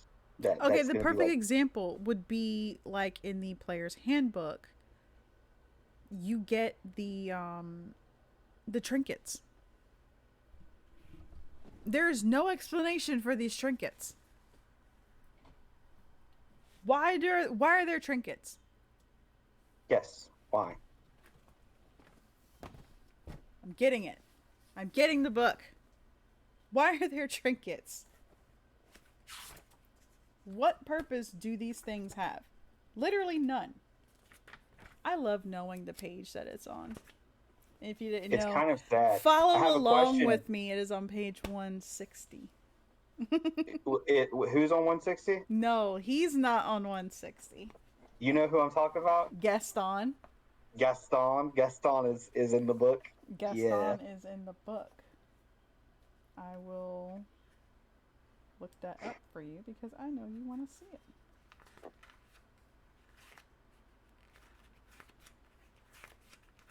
Because no one fights like Gaston. Nobody does fight like Gaston. He's awesome. But yeah, anyway, so trinkets, okay? We're just going to say 73.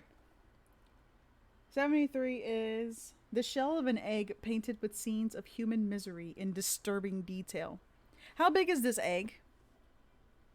Yeah, seriously, that's gonna be a big egg. Is it a dragon egg, an ostrich egg? Well, considering it's a trinket, that means it's small. That means somebody had to painstakingly paint people being miserable, possibly dying, maybe being destroyed by dragons. Boiled in oil. So, like, why? I don't understand why. What is the purpose of having this egg? Now, again, that's something that you can expand on. It could be part of a quest. It could be, find all the pieces of the egg to, to tell the full story of why the world is the way that it is. Understandable. But the fact that there's no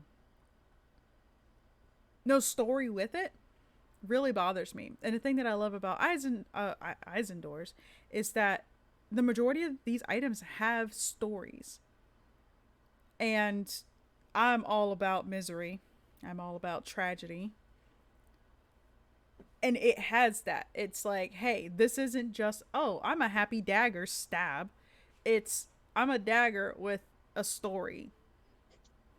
I was owned by a Yuan-Ti who fell in love with the Kitsune and we couldn't be together. And so, our final act of love and defiance was to kill ourselves with this dagger. And so now this dagger's called like, the lover's lost dagger or something. And, whatever magic it'll do. But like it's that level of thinking that it's not just, hey, this is a dagger and this is what it does. This is a dagger that has a story, and considering that D&D has a lot of tragic stories in it, apparently, I don't know why, but everybody has a tragic story in D&D. You know, you can add these items, and mind you, it is made for 5e. It is a 5e equivalent. You do not need to add it into I would say Star Wars in the D&D. Like, it doesn't have to solely be D&D. You can Hmm. find ways to incorporate these into your other tabletop games like Star Wars or Pathfinder, because Yeah, Pathfinder and is very close to D&D. we actually had this discussion before the stream where I was talking about it's so much easier to port something backwards than forward. Mhm. So it's very easy to take something from 5e and go, okay, well, in Pathfinder, it would work this way. In Pathfinder, you take an item that has like the way it modifies the gameplay is different than the way it works in 5e. And when you transfer it into 5e, it always feels like it's cumbersome, Mhm. like to try to do that transfer. That's why I actually like it's kind of messed up, but because I like Pathfinder, I like the idea of transferring things from 5e back to Pathfinder because I can be like, oh, I can put this in a Pathfinder game. Yeah. But hey, there's Pathfinder 2e now. If we ever get around to actually using that instead of Pathfinder itself, try to actually move up in the world and staying instead of staying stuck in the past. Mm, eventually. Cthulhu Hoop actually said a guy does artwork on grains of rice. I've actually seen that. I And had he's like, one. an I egg had is one with easy my name. mode. An egg is easy mode, and I It is. agree. I mean, I would consider that it is, but they never specify the egg, and it's a trinket. So trinkets are small, so it could be a chicken egg. What if it's a robin's egg? What if it's a quail's egg? What if it's a hummingbird egg? What if it's a hummingbird egg? Okay, now I've never been curious about that before. Now I want to see how small a hummingbird egg is. They're very small. It's Oh, you've adorable. actually seen them? Yes, they are Oh, very small. she's obsessed with birds. I love birds. Yeah, the weird obsession. That's why the rock being unlocked was a huge thing for her, I bet. Yes. Oh my god, I love it. Well, not even Yeah, that, because I don't have a mini for one. So, now, like, instead of me having to go find an STL and print it, like, it's coming with Eisendor's. And yeah, so all I have to do is just wait for that to drop. Oh, by the way, we got, if you're looking at the Kickstarter, we got the Heart of Adventure. hmm And that one, I think, is about $108 US. And that comes with PDFs of Eisendor's and Order of Elemental Chaos. which is An the Order of Elemental Chaos is actually the adventure book that ties into uh, the Eisendor's. vault. Yeah, So I would recommend, because I think both of them come together.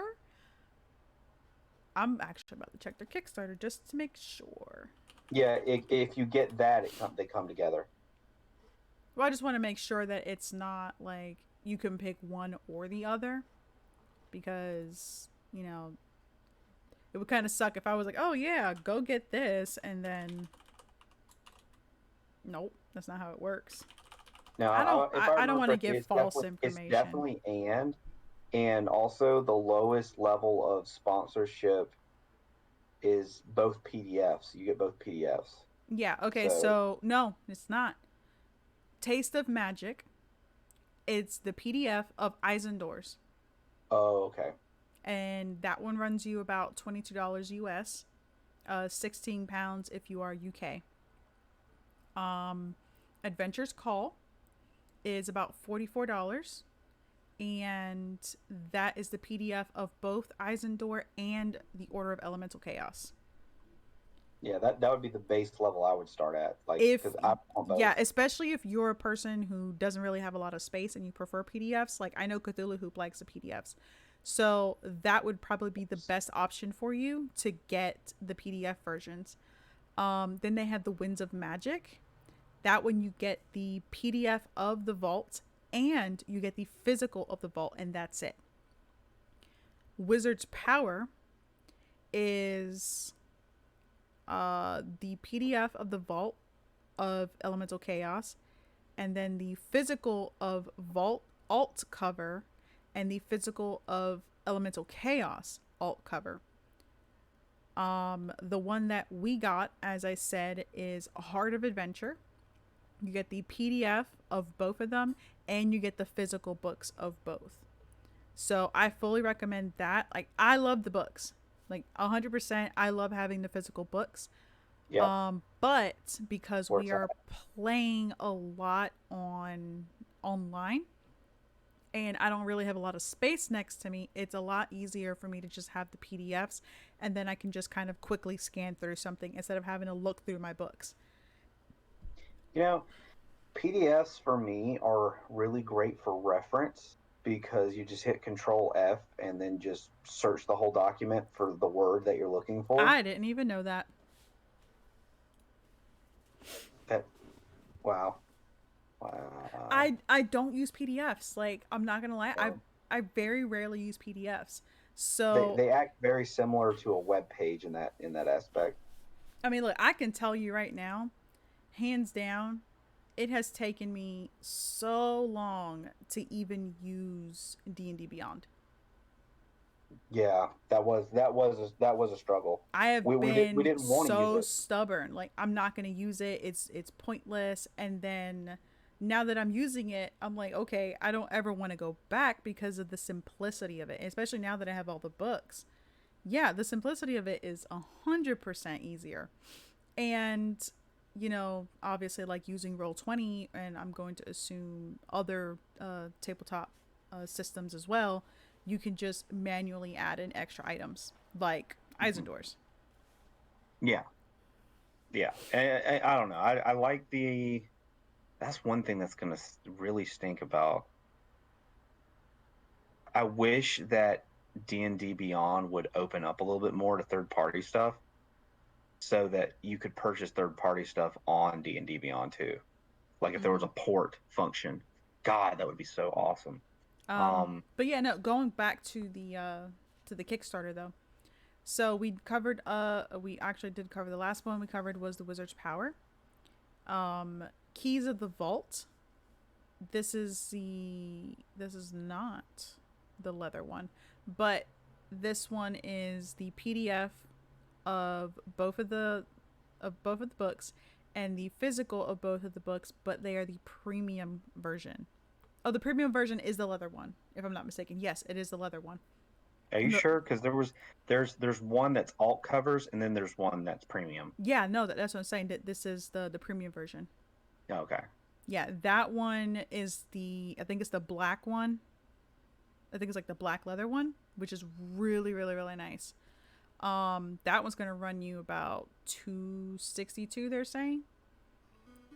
Yeah, Um, that was that money that, was the bougie money that we don't have the bougie money.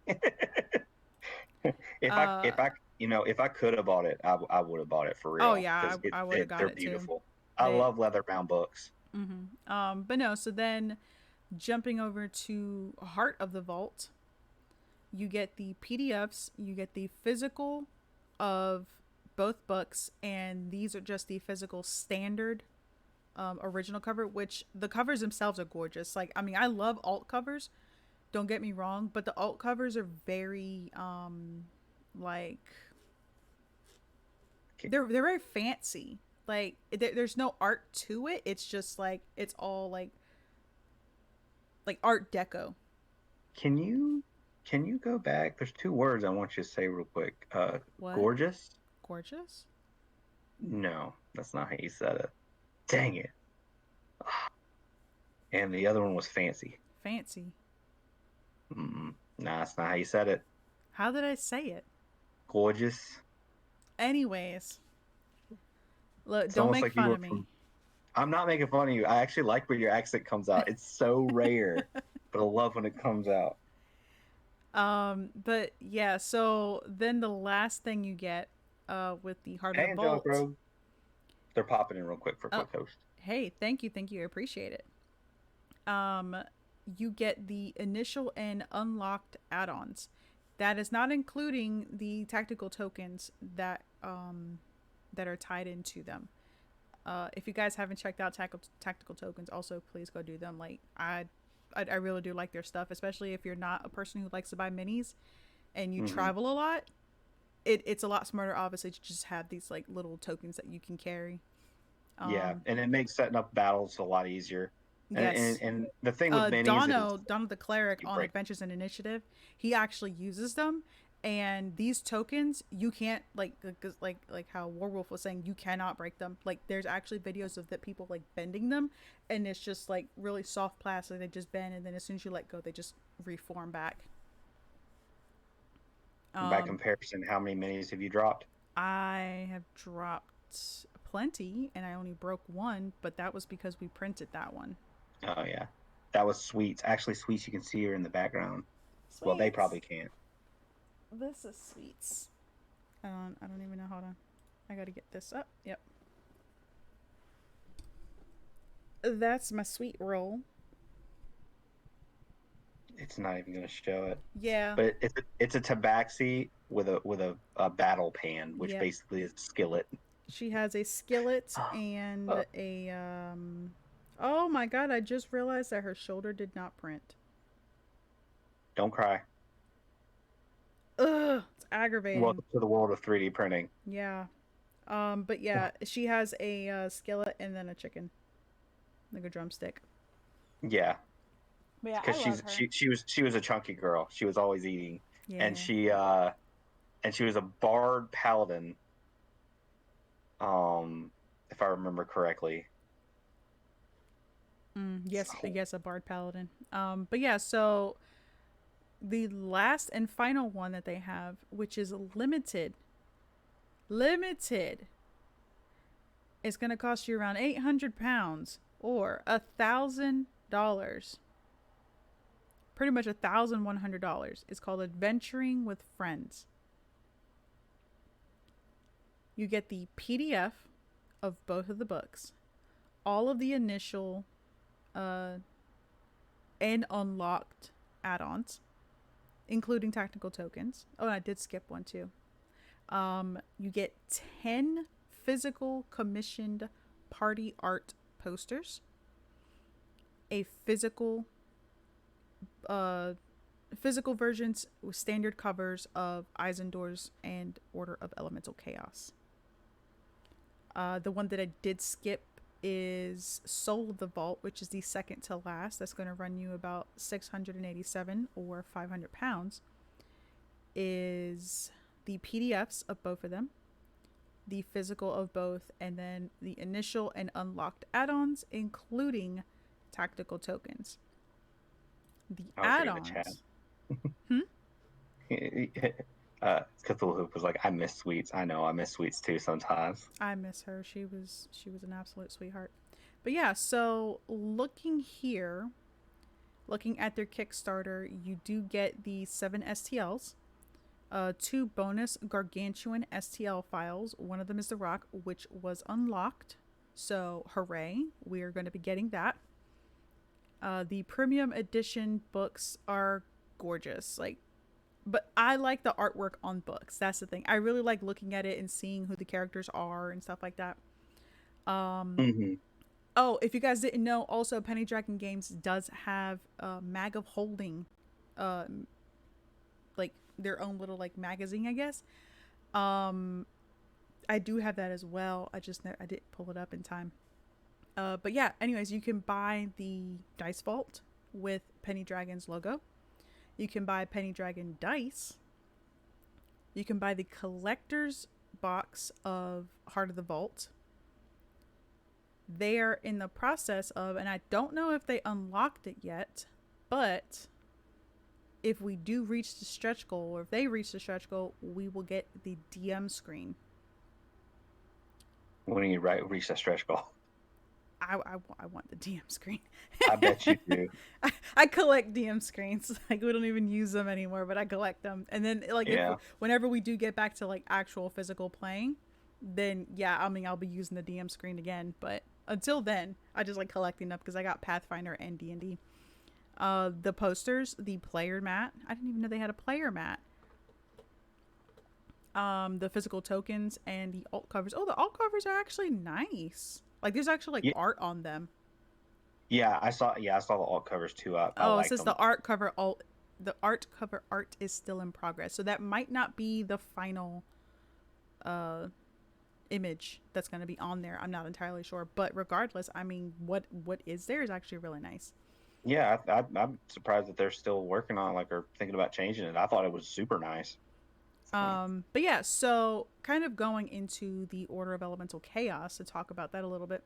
It is a 200-page adventure book featuring the elemental planes of air, fire, water, earth, and the elemental chaos. The It says the first STL pack for creature encounters in Chapter 1, Plunder and Lightning, is free to all backers. So if you do back them, as I said, you do get the 7 free STLs, which are tied into the book. The Order of Elemental Chaos is an adventure book designed for players from levels 1 to 10. It is based on an item in Eisendor's vault, the Bottle of Gin. Not to be mistaken for a bottle of gin. You should ask my Saturday party night how that turned out. That's funny. Order of Elemental Chaos introduces players to the elemental planes of air, fire, water, and earth before hurling them into elemental chaos. Caught in a struggle between gods and titans, players must stop an order of evil genies and primordials from upsetting the delicate balance between order and chaos, lest the material planes be torn asunder, or worse. The adventure includes a level of horror and options for humorous twists on classical creatures, should you wish to contrast some of the darker elements. A lengthy introduction deals with much more of the lore, including plot hooks for bringing your players into various settings. 5 chapters each deal with different planes, culminating in an epic battle with an ascended genie powered by the souls of a primordial and a god. That sounds terrifying. It does sound pretty terrifying. I was gonna say, Paperkiller was saying that they never had a DM screen before. Yeah, I mean, a lot of people tend to just take like a 3-ring binder and stick it up there so that people can't see behind or something like that. But I really like. I don't know. I've always thought the DM screens they're nice, especially if you get one that has um the little tips and tricks and hints on it, Mm-hmm. like the But I, regular ones. I, I would make my own though. Like honestly, because while it's nice to have random information up there, most of the information you're not going to use. Hmm. There's the yeah, like the ones with conditions and stuff like that. That one's super important. Mm-hmm. Like the Like, and that's usually conditions. on almost all of them. Was it? I think they have items on there to show you like Like the items and what the a basic potion prices. might do. Yeah. Yeah. So like there's honestly basic stuff, but I would feel like it would be best if as a DM if you were making your own to literally go with what you have a common theme of happening in your games. So you have a common theme of ships, then put what how fast each ship goes. Yeah.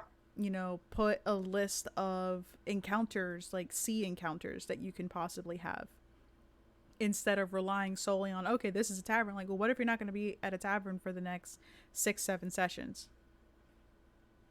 I mean, now you just have a tavern there for no reason. Oh, wow. They have 42 planned STL stretch goals. 42. 42. Wait. So like 42 different STLs or like 42 levels? I think just 42 STLs. Okay, good. Because if you said 42 levels, I remembered their original stretch goal list, and I was like, dude, they're gonna be in the millions by that point. I was like, I'm like, I don't know if we could get to a Oh, million. yeah, I'd be no. They are heartbroken. at 28 days to go. They have already earned 32,619 out of their initial goal of 16,484. They have 329 backers. Yeah, they blew it out of the water, honestly. Like I was amazed because in what 12 hours? Would it have been 12 Oh, hours they 12. Yeah, 12 hours. Yeah, within 12 hours they'd already made their goal. I was like, wow. Mm-hmm. It kind of gave me I mean, yeah, it's not on the same monetary scale as the crit roll. What was it? The crit roll did the videos that they were gonna get an animated series basically done. They weren't even gonna do a series; they're gonna do like a couple episodes. Mm-hmm. And they're like, yeah, so we want to, try to do this. And within a day, they like blew their original goal out the water and all their stretch goals or something like that. And it was like millions of dollars. It was like crazy. But Mm-hmm. like watching theirs take off, and they made within the first 30 minutes to an hour like $6,000, like which was over like more than like a third of the way to their goal. I was like, wow, that's quick. They're gonna make it there, no problem. Because I really wanted the books. I know this is gonna make me sound greedy, but I just wanted the books, and I knew if the Kickstarter wasn't funded, that they wouldn't get the books out. So I was like, all right, guys, we gotta hop to this. Mm-hmm. I've got books to get. Um, Okay, I'm looking at the stretch goals now. So 10,000, you get the STL for a lightning rock. 25,000 is 20 additional items added to the book. I what? Eisendor's. 50,000, which I mean we're pretty much 20,000 away from that. mhm. The STLs for chapter 2. Ooh, the STLs for chapter 2 of the Elemental Chaos will be unlocked for an add-on, so you can buy those. 75, an alternate dice design will be added. Because the initial ones I think are just green and they have the symbol of uh penny dragon on there. Yeah, the same Pain Dragon probably on it. That's what I would do. And the 100,000, you get chapter 3 of Elemental Chaos STLs unlocked, and they're not showing them, but like you can see the shadows for them, and I am like super hyped because they have a crab. Like it looks like a giant crab, and it looks like an iguana. Oh my god! There's an iguana. There's a crab. There's a shark. Oh my god! There's like She's a a she's a mini mermaid. she's a mini junkie. I So am. yeah, I already knew that was coming. And No. then Oh my God, this is 125,000. Hmm? I just realized how bad this is for us. Like this literally hits all of the buttons for us because we're like, Yes. I'm the book addict. I have to get the lore and all that stuff, and she's like, minis. Well, it's not So even the minis. Like I love having the STLs because like I said, now that I can print them out myself, but I like having the books if they have, I guess, like a purpose. Because yeah, I don't like just getting the books to get them. I don't like it because the art's pretty. I see the actual stuff that's in them, like the actual items, the supplemental things that you can add into your campaigns. And yeah, hands down, I am all for it. yeah. I'll admit that I'm the kind of person who the book's out. I want the book, so I'm probably gonna get the book. I know that's really sad because it's like literally like 40, $50 a book, which means these are actually a really good deal. Mm-hmm. Um, Especially getting the PDFs and all that stuff, so I don't have to worry about if God forbid anything ever happened to the books. I still have the PDF, so I'm not gonna worry about that. Um, but I don't know. I think that's a pretty good deal, especially um, just for the quality of the content too. Because I am a negative Nancy. I am one of those people who is what I always say. I'm a optimistic pessimist. So I see the negative in everything and always see like the possible negatives of what could be the outcome. And so as long as anything positive, better than the worst negative happens, it's generally a positive. But that also makes my outlook on things very negative. So whenever she first was talking about these, I was like, I'm not so sure. I don't want to put our name behind something that we don't know. And then I saw the books and I saw the content, and I was like, okay, we can put our names behind this, and also we need to make sure that this gets sponsored Mm-hmm. so that we can get the books because I want Yeah. them. Yeah, it was sad how quickly I turned around on it as soon as I saw the content. But yeah, I mean, my positives are already checked off. Like we're getting the book, so check, we're good. Um, But speaking of like other other things, like I know that like the episode is supposed to be focused around Penny Dreadful and the books coming out, and as I said, I'm obviously very excited. Um, I do want to just also talk about like as I said, supplements to your games and stuff like that, because you see people like the coining of the Matt Mercer effect phrase, where DMs are now expected to put on like these grand shows, is what a lot of people think, and I think that what gets lost in translation a lot of the time is the most important thing at the table is the people that you're sitting there with and the story that gets created between you. Hmm. And everything else can kind of fall to the wayside. That's why I always think of the books as like the most important thing, because you have something to build a story with, build a story off of. Like that's why I love modules, because it's nice to homebrew, but for a DM, You're already doing if so much work. you're already doing so much work, it's nice to have things to refer to. Mm-hmm. Now, modules sometimes, especially if they're poorly crafted, uh, they tend to be more work than homebrew. That's one thing that I've noticed that's so sad. It's just like some of the modules are so the stories are great, but the The way crafting of the way it's written and the way it's designed it's like a makes it choose your own hard to adventure navigate. book. Yeah, It's like you have yeah, to flip from page 1 to page 20 to page 59 back to page 2. yeah. And if it's like that, the problem that then becomes is, and yes, the DM should do this.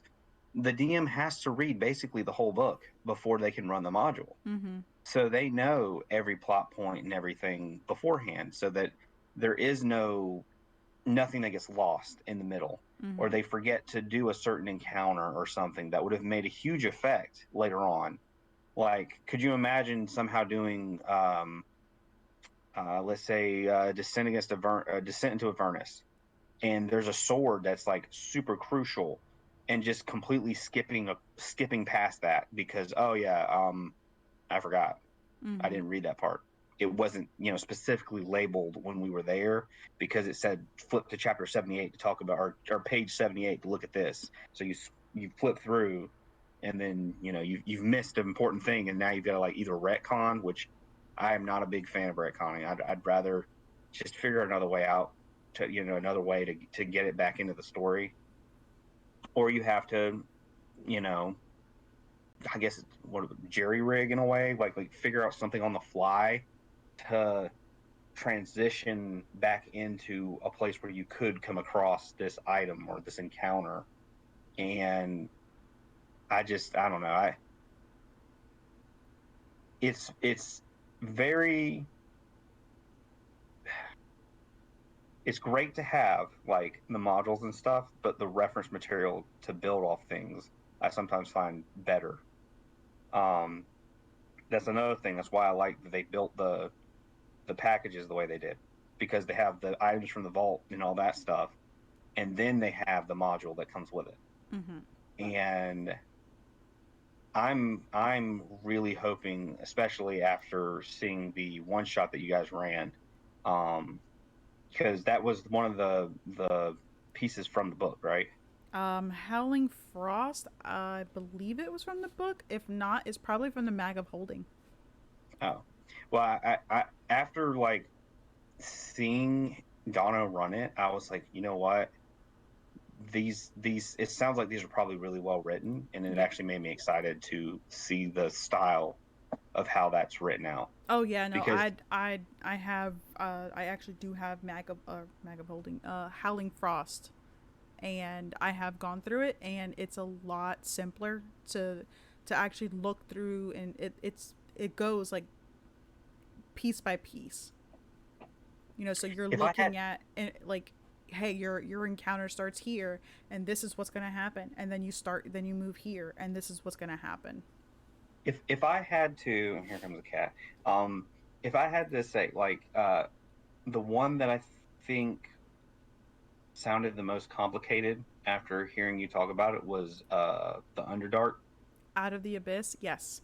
Yes, apparently that one's like super complicated to run, and I think it's because a lot of it's out of order, It right? is. It all depends on which way you guys go through it, Mm-hmm. and Especially I if you are a new DM, don't don't do it. run this. Don't run it. Homebrew first. Not even homebrew. Just the. Anything else? I mean, use the Lost Mines of Fandelver or like Rhymes of the Frost Maiden or something. Just not Out of the Abyss. It's a good. It's really good. That module itself is really good. Just for somebody who's a little more experienced. Yeah, I gotta look at Moonshine. Because there really is a lot of planning that needs to go into the module itself, into writing your notes and piecing it together. Because there really is like there are encounters that, looking back on it, I'm thinking, wow, I really messed up. We shouldn't have done this. Like, you guys were way too low level. Um, you guys, like, pretty much when you start off and you're supposed to, like, escape, Mm-hmm. there was a whole armory that you guys never even went to that Didn't had. it, I don't know if we even knew it existed. That's what I'm saying. Like, you guys left. You guys took, I think, a sword per person, but it wasn't even an armory.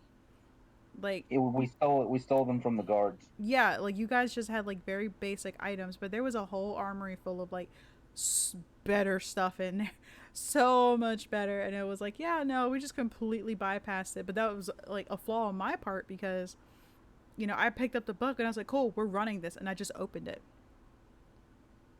I didn't bother to actually go through and read it. And now that I have time and I have looked through it, I've realized like, wow, I made a huge mistake. You guys could have died so much earlier. Like the whole situation with the Demogorgon. No, that was not supposed to happen until like way later. So when you say way later, Way later. definitely not level 3 to 5. Mm. Because I forgot what level we were, but I know we were Yeah, not you very high. guys were like level 3, I think. Not even. I don't even think you were level 3. I think you were level 1. I thought we were. No, No. yeah, maybe not. Maybe not. You know, the one thing that creeped me out about that module though was when we had to cross the lake, and I don't, I don't know why, but you were like, oh yeah, you feel like there's something in the water or something like that, and I was like, damn it, I was scared. I was actually scared to figure out what was going to happen. Because there was But stuff in the water. well, I'm glad that it didn't pop up because we would have died because we had nothing. Yeah, But I yeah, know. that just goes back to just poor writing.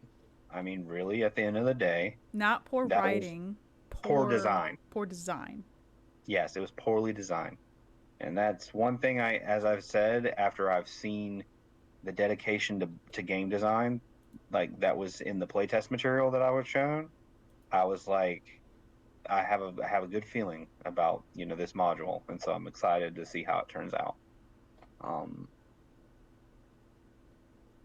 but I don't know. So what other supplemental things would you say for, I mean, yes, there's the minis. Yes, there's the minis. Like there's always minis. People can Always have minis. literally boxes and boxes of minis. I know someone who's like that. Doesn't paint the minis, but has paint. Dang, that person needs to get cracking. Get cracking. Maybe Just get to saying. painting some minis. Just saying. Yeah. I'm actually excited to see. I keep telling her she needs to get on this and like just get on stream and just chat with people while she's painting the minis. See, I Like would, but I'm already so busy. I know you're so busy with a million other. I know because DMing just takes up so much of your freaking life It does. DMing and playing in other people's campaigns, like being guests in other people's stuff. and It's learning how to unmute yourself. yeah, that too. You said that, and I was like, "Am I muted?" Yes, that was actually the reaction I was going for. I want to I see had if a it would happen. panic attack. Like my heart dropped. I was like, "Oh my god, have I been muted this whole time?" It would be. So, I literally just turned up the thing so I could Yeah, no, see no, it's 100%. fine. But yeah, I had like a mini panic attack. But no, so as far as like extra like supplemental things,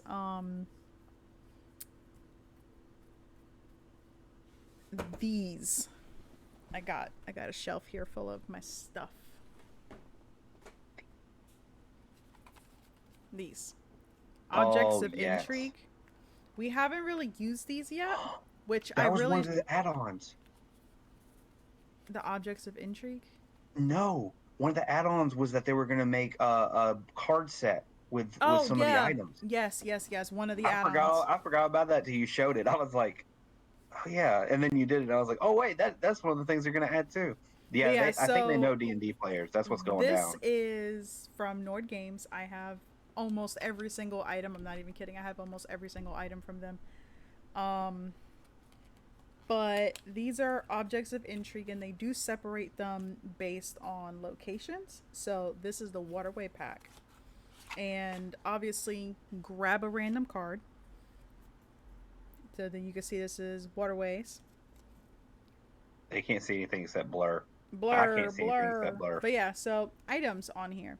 It says a crystal meteor fragment. A purple streak passes overhead. Then something slams into the water just a few hundred yards away. The stone left in the crater looks unremarkable from a distance. And so obviously the character's gonna go, I wanna go check out this stone. And I would just tell you, I mean, the stone looks purple. I could literally say it looks purple, it looks green, it looks orange, whatever. I could say it looks like just a regular dark rock. You grab it, your hand goes numb. You put it back down. Burns appear Touching, on your hand. touching the, Radiation sickness. touching the stone imparts a message to you. And then I would Oh, roll on a d4. So 1, destruction is coming to all from beyond the stars. that's 2, what it says. yes, 2, God. I am but part of an artifact created by a guild of evil wizards. 3, a great evil has come upon our land. To anyone who receives this message, please come to our aid. And 4, your senses are overwhelmed with the smell of ozone, a metallic taste, whispers, shivers, and wordless images of cyclopean structures. That's cool. So, there's literally so many random things. And this is just, as I said, the waterway. I have Wandering Monsters, also from Nord Games. But these are the creatures. So you're in it says the Wilderlands, so the wild. You're out in, what would you call that? Like the plains or something like that, Tundra. I guess. Foliage rustles and shifts as if of its own volition, as dry bark creaks to life. And then you would roll. This is a d8, and you get 7 to 8. You will get, this is a CR12 plus encounter, 1d12 plus 8 twig blights, and 1d4 awakened trees, and a treant. In other words, you about to have a bad day. Well, yeah, because that's, obviously a CR12 plus encounter. Now, you don't have to roll. You can obviously pick according to the CR encounter, like based on your party. This one says, as if from nowhere, a huge creature bursts forth, scattering clods of earth as it emerges. Basilisk, bullet, hydra, purple worm. I'll go with the second one. But yeah, like, and that right there tells you, based on the level of the group, what the encounters could be like. It's especially even better like if you're not good at coming up with like encounters on the fly. Mm-hmm. And then these, which are my favorite to use, these are the crit hits, crit fails. This is the crit hit for the GM or DM. So you get a nat 20. The DM can pick something out of here. This is the crit hit for the player. So if a player gets on, like, during combat, a natural 20, then they can pull something from this. There's also the crit fail. So if the DM or the players fail, they can pull something from here. And the luck deck. This has 20s and 1s. I don't know why they don't have both in here because it is kind of misleading where you think it's just 20s. But they do have 20s and 1s in here. So the blue one is 20s and the red one is 1s. I just had them separated so I know where what goes. But yeah, so these are the blues, these are the reds, and you roll, you get a 1. I'll pick a card, and this one says the card may be played against you by the DM at any time for the following effect. You receive the minimum amount of healing possible from any one source. Oh man, that would suck so much. Exactly. So imagine, you're literally at the end and you're like, I'm going to take a potion of superior healing or supreme healing. And then I'm like, yeah, no, you get the lowest that you can get from that. Yeah, that would You suck get so bad. a 1, because it was like a 1 plus 20. So you get 21 health. And that's it. Like, Just trying to remember the actual numbers for it. yeah, I'm saying, I think it was like a 1d20 plus 20 or something. But, Or maybe it's like 21d4s plus 20 or something like that. Like, and then this one, the card may be played against you by the GM. You have a minus 1d12 after making a saving throw. So that then would on the suck other for side, you. And on the other side, the good side, please. it says this card may be handed to the DM at any time for the following benefit: plus 1d4 after making a skill or attack roll. That would, yeah. This Could one, be the difference between hitting and not. mm-hmm, this one says succeed on an attack roll. Just succeed. Just succeed. You That's awful. auto succeed on something. Wow. This one says a fortuitous circumstance. This may manifest itself in many ways, including but not limited to double the loot reward, finding a door or chest unlocked, coming across a broken trap, bumping into someone you were looking for, or any manner of lucky happenstance that happens during your adventure. And I think there's only 2 of those cards, so yeah. And again, these are absolutely luck of the draw. You get a nat 20, your DM will shuffle these and then hand them to you, and you will draw the card. You're going to let fate decide whether you get something extremely beneficial or somewhat beneficial. Or maybe something can really screw you over or kind of screw you over. Yeah. And then, there's really not much else. Um, There's always the offering of food to your DM. mm, It might be specific in my case. mm-hmm. Nobody gets You, favors with me. not even Except for food. except maybe Aaron. He got me a stream deck. Yeah, oh, okay. Or for Ryan playing Wicker, Yes. Jonathan Wicker, or whatever he He played. played Constantine Wicker. Constantine Wicker. Her favorite actor is Keanu Keanu Reeves. Reeves. Yeah, and so he played a character based on like a combination of characters in a battle royale, and she was like, "You get inspiration like right off the rip," and I was Oh like, yeah. "No, that's cheating. It's a battle royale." Nope. I'm the DM. I am God. I can do what I want. But yeah, Right. so 100%, like, I fully agree that having these supplements in your campaigns are extremely beneficial. Um,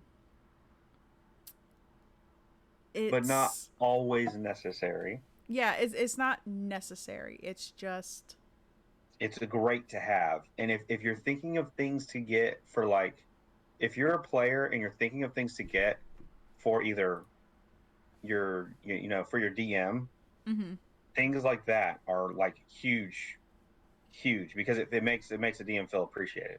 mm-hmm. And then also I would think because the stream is focused on D&D players, I would be talking to the void here, but if there is someone, watching the stream and they're wondering what to get a D&D player, stuff like that is, really big. Um, I would say, books that are like reference manuals and stuff like that, they might be big. Or um, I hate to say dice because people get so many dice. Mm. Uh, People unload on getting dice, man. It is nuts how many dice people get. Okay, with the whole thing with the dice, though, like, I'm gonna tell you, if the person you are getting this for, player or DM, does not have dice of their own, or is looking at a particular set of dice, Oh yeah. like, say that you saw DM were talking, they were talking about how they wanted to get the like the glass dice or something, or the crystal dice or bone dice, like the specialty dice. Then at that point, I would kind of go like, hey, everybody in the party should chip together. If you're like all looking to get the DM something, chip together to get these specific dice, or chip together to get the book. Hmm. It doesn't have to be just one individual person doing this, because that's obviously, it might break your bank. So, if it's possible, like, talk to everybody in the group and go, hey, I want to get the DM something, for, or another player something, for being awesome. And, like, especially if they are a brand new player and they don't have anything, get them dice. Yeah, and I'd say the other nice to have would be some people get character art and stuff like that. Um, I think I look at that as like I think of that as the dessert to the meal. The character art is like the last It's the thing that I'm cherry going. on top. It's the cherry on top. It really is. I think character art is like super nice to have because characters are like, people. They have their lives and then it ends. Like it's not forever. They're not forever. I mean, yes, in some ways because the stories last forever. Um, they do, but I'm saying like I felt really bad when Brick died in your one of your campaigns and you guys had just gotten the character art. But we didn't get them Um, yet. yeah, they had commissioned but not received, and so she. I feel bad, but also at the same time, it is funny in like a poetic sense. Like you never, it's almost like getting a tattoo with your lover's name and all that stuff. Where it's like you don't do that, it's bad luck, and you're kind of just setting yourself up for failure. And I really feel like getting character art sometimes is that It is. you're It's setting bad yourself luck. up for failure. Or if you buy dice for specific characters, Mm-hmm. yeah, your brick dice that call from beyond the grave and give you 20s all the time. They're right here. They're right here. They're right here. She's right here. But no, like you get specific dice for these things, and I don't know. I would much rather something like I would much rather, as a player or DM, always get something that I can use continuously, Mm-hmm. like the reference manuals and stuff like that, or a module. I could always play a module again. But do you really want to keep playing the same character forever? I mean, maybe in your case, you might want to play Brick forever, but you can't. It's not healthy. You'll start referring to yourself as Brick, and No, see, I like, okay, the whole thing about that using characters in other campaigns, I never really got an opportunity to explore Brick. So it's it's kind of like, okay, we only got what, maybe 8 or 9 sessions into the campaign before we TPK'd. So sad. And I was already like, I at first, as I said, I made this character just, I just threw something together and that was it. I didn't really care. I was just like, I just want to play the game, whatever. And then the and as I told you before, because we had talked about this before, it's not the it's not the character itself, it was the interactions that I had with the character that really like made it for me. Brick would have just been a dumb barbarian, but she had Benedict and she had Cadre and she had Damien. You know, together they were the door breakers. I mean, they Oh had man, so you're gonna make this many. such a sad story. They had so many, like, in the short amount of time that they had been, you know, existing in Barovia. They broke down 5 doors. Like, that was their thing. Like, people were like, I mean, they were going to get known in Barovia as the door breakers because that is what they called themselves. Yeah. You know, and obviously it's kind of obvious, like, why are you called the door breakers? This is why. And then you break somebody's door down. But it's like, I didn't have the opportunity to connect with her, and then suddenly it was like the whole group just came together in 8 sessions. We all were pretty much like in love with our characters, and then they died, and that was it. We never got the opportunity to grow more. And I know, like, when your character dies, it's always so very sudden, and you always feel like I didn't have enough time. But But like, I that's how literally it did feels. not have enough time. I was gonna say that's how it feels with almost every loss that you have in life. Yeah, like with every loss, you're like, I mean, you could have had this person for 50 years in your life, and you're still like, it was never enough time because you're always thinking back of, okay, well, I mean, I never called them as much as I should have, or you like, you're gonna live your life with regret. I mean, my regret was we only got 8 sessions in, and then Brick died. But Yeah. I mean, hey, whatevs. Like, it's cool. Like, I'm not gonna like complain and be upset about it, but it was still, seriously, it was like, oh, I only had so long with her. And then like everybody was getting dice, and I was like, I don't know if I want to get them, because to me, getting dice for a character is equivalent to getting a tattoo of a lover. Yeah. And And you and as I said, setting yourself up for failure. exactly, you're cursing yourself. And I was like, I don't want to do that. But I caved and I got dice, and everybody got their dice before me. And then they, oh my God, I just got my dice like 2 weeks ago, 2 or 3 weeks ago. And Brick's been dead for 2 3 weeks now. Pretty much like, yeah, it was. The day she died, I got my dice the next day. You know, you played Mercy for the one shot. I was really surprised you did not play Brick. I No, was like, because I'm gonna play why? Brick. I'm gonna play Brick somewhere else. So, and then plus I said Howling Frost, and I was like, Brick and Cold, I don't think it's gonna work. So Yeah.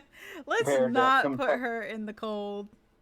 yeah, compared to Valentis, which I was a bone tiefling, so cold would have been perfect for him. The cold never Um, bothered me anyway. no, that song bothers me. As let me tell you what, as a parent, done. I'm done with that song forever. Uh, I've Midnight said I've always made a point of playing a different class each game I enter into.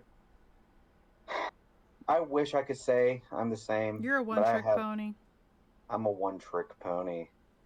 Yes. I am Neo Cult, the one trick pony. No. I it's not that I play one class, it's just there's certain classes I gravitate to.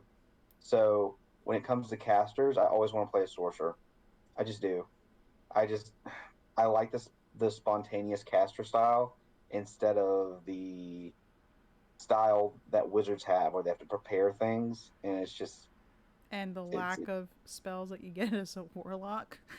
and the lack of the spells you get as a warlock, makes me not want to play it. Warlock is a class that I will take a 1 to maybe 4 level dip in. They are just sugar babies. They're magical sugar babies. Okay, I played it for the memes. That is all I played it for because I am not a warlock player. I can't justify playing that You're class. playing a It's a warlock struggle. now. Huh? You're playing a warlock now.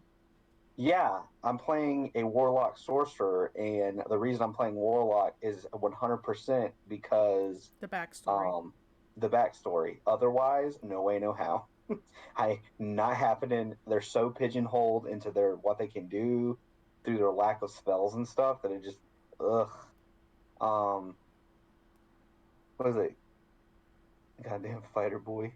Um, yeah, actually, funny enough, I the last 2 games that I got to join, I've picked to play a fighter. The Star Wars 5e game, I picked fighter, and for um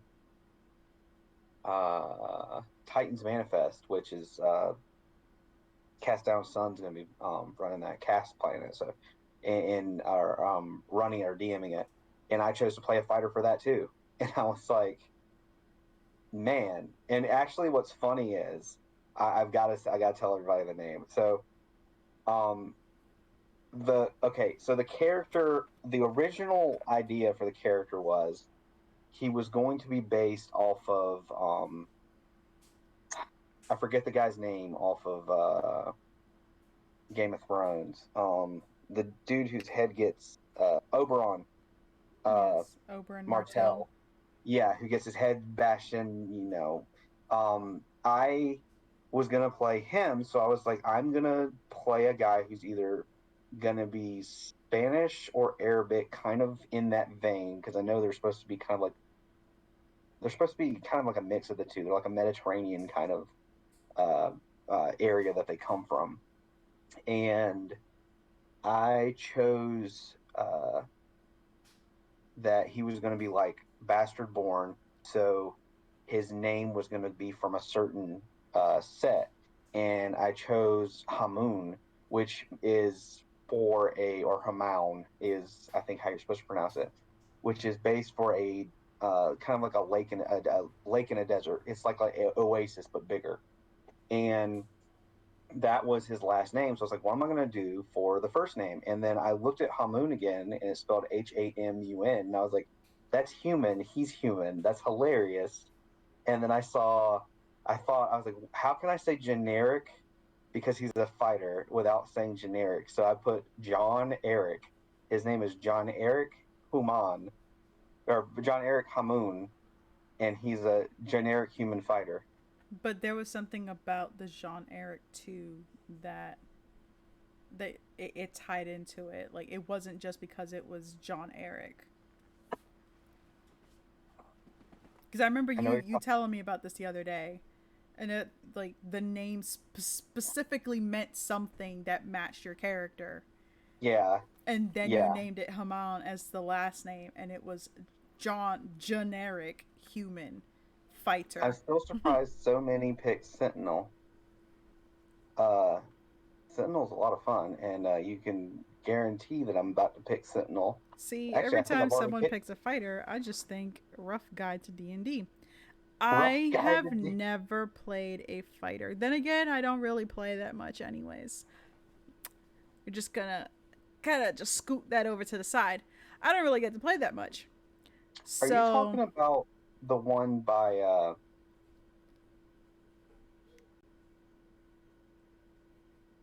I gotta look it up. I'm bad at names. I'll be back. I'm listening. I'm just gonna. I oh, gotta look okay. this up because But yeah, so Joe Cat. I don't even gotta look it up. Joe You're talking Cat. about the one by Joe Cat, right? What are you talking about?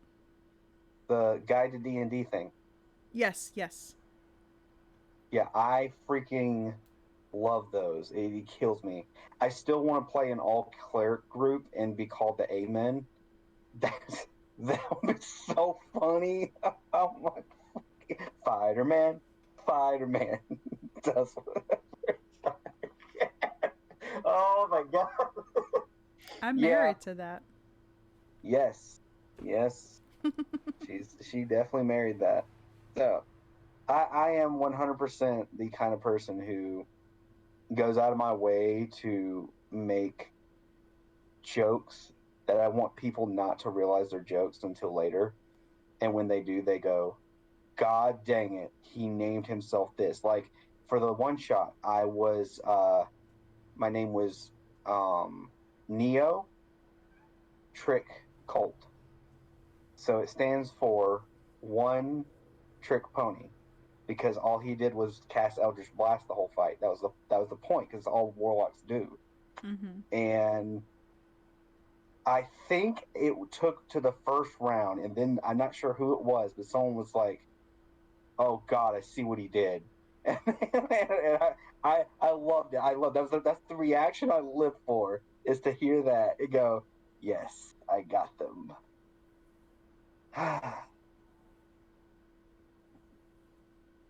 but yeah, I do a lot of stuff like that. Um, but I guess that's also kind of why I gravitate towards. I like what is that I hate to say it, I like puns, but I like plays on words and stuff like that. I like reading. Makes me how much more nerdy can you be than playing D&D, I guess. But I mean, I like reading, and I guess that's why I gravitate towards the books so much.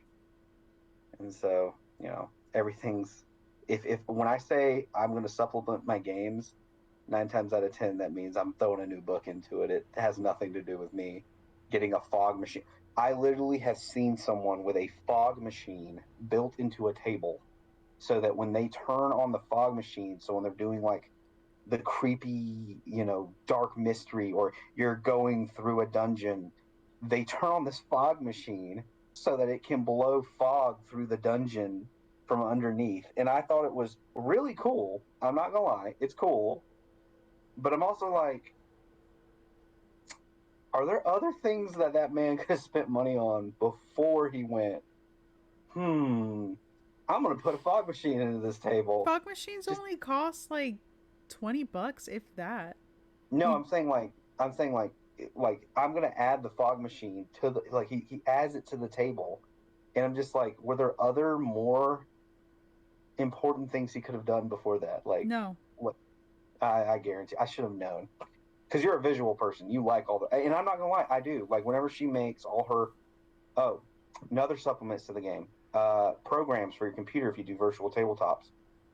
One of the most important ones is anything for map building because if you're doing virtual tabletop um, and you're not with players or if you're not a DM who does well with theater of the mind kind of games, you're gonna need um, Visuals. maps for reference, like battle maps and stuff like that.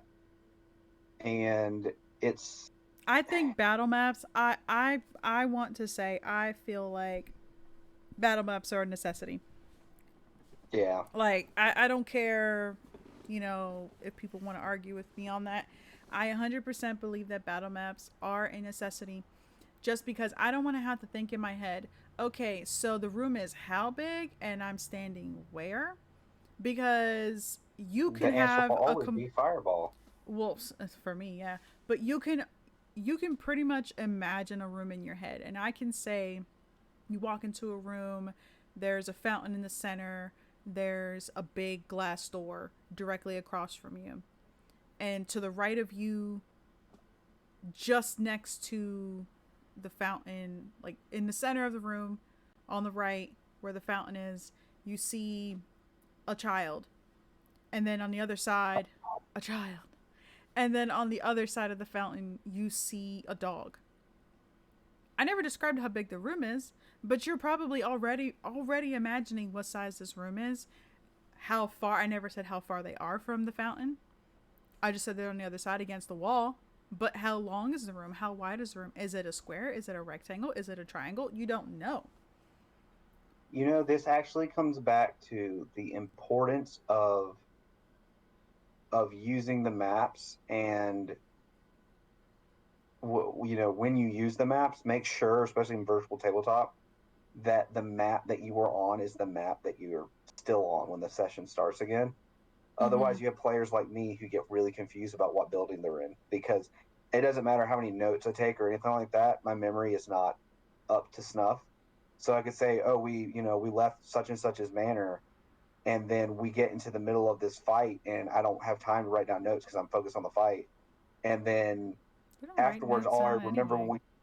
huh? You don't write notes anyway. I know I don't write notes anyway because my note taking is usually along the lines of doctor's notes where it's like three quick words to describe like the whole diagnosis because they don't have time. Like my mind is so focused on the game that by the time there's a lull enough for me to go, oh, I should write notes. My mind has already wandered off to a million other things and then come back. Like I don't have mentally, I don't have the capacity to write the notes. I know it sounds horrible. But that's why I love the fact that our games are now like recorded because if worse comes to worse and we like take a break, I'm gonna watch the last two or three episodes and be like, okay, I know exactly what to do when I come back. Mm-hmm. Um, the reason I bring that up is because we played in the game with um who's running the game on Tuesday? Mm, Ian, right? mm-hmm. Yeah. Okay, so um we're playing in that game and I got confused because I thought we were in a completely different building than we actually were in.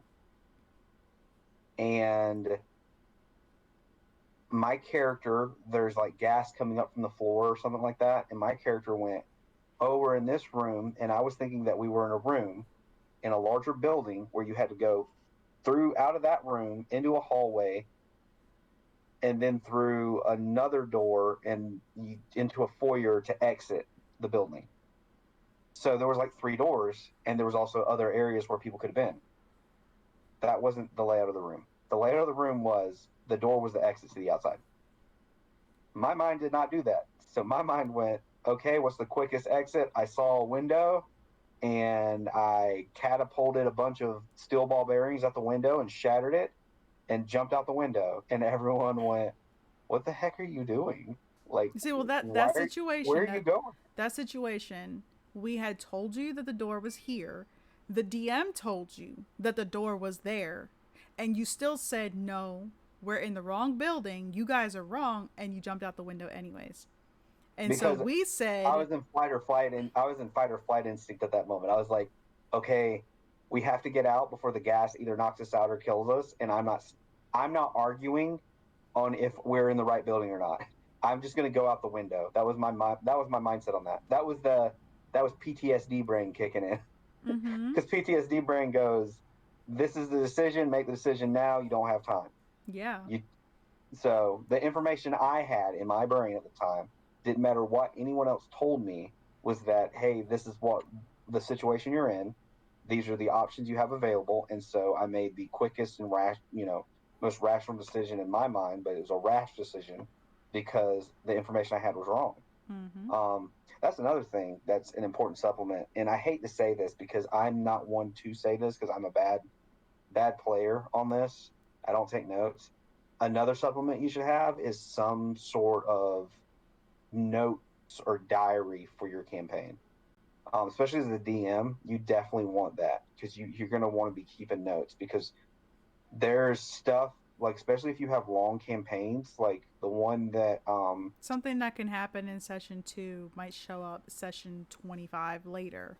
yeah, or you get around to now and it's session 50 and, uh, you know, the character in the campaign we were talking about earlier that I'm playing once again because he was resurrected had an item that was I still had when I came back. And for the first session of him coming back, no, had no clue. I knew item didn't exist because I didn't write down in the notes.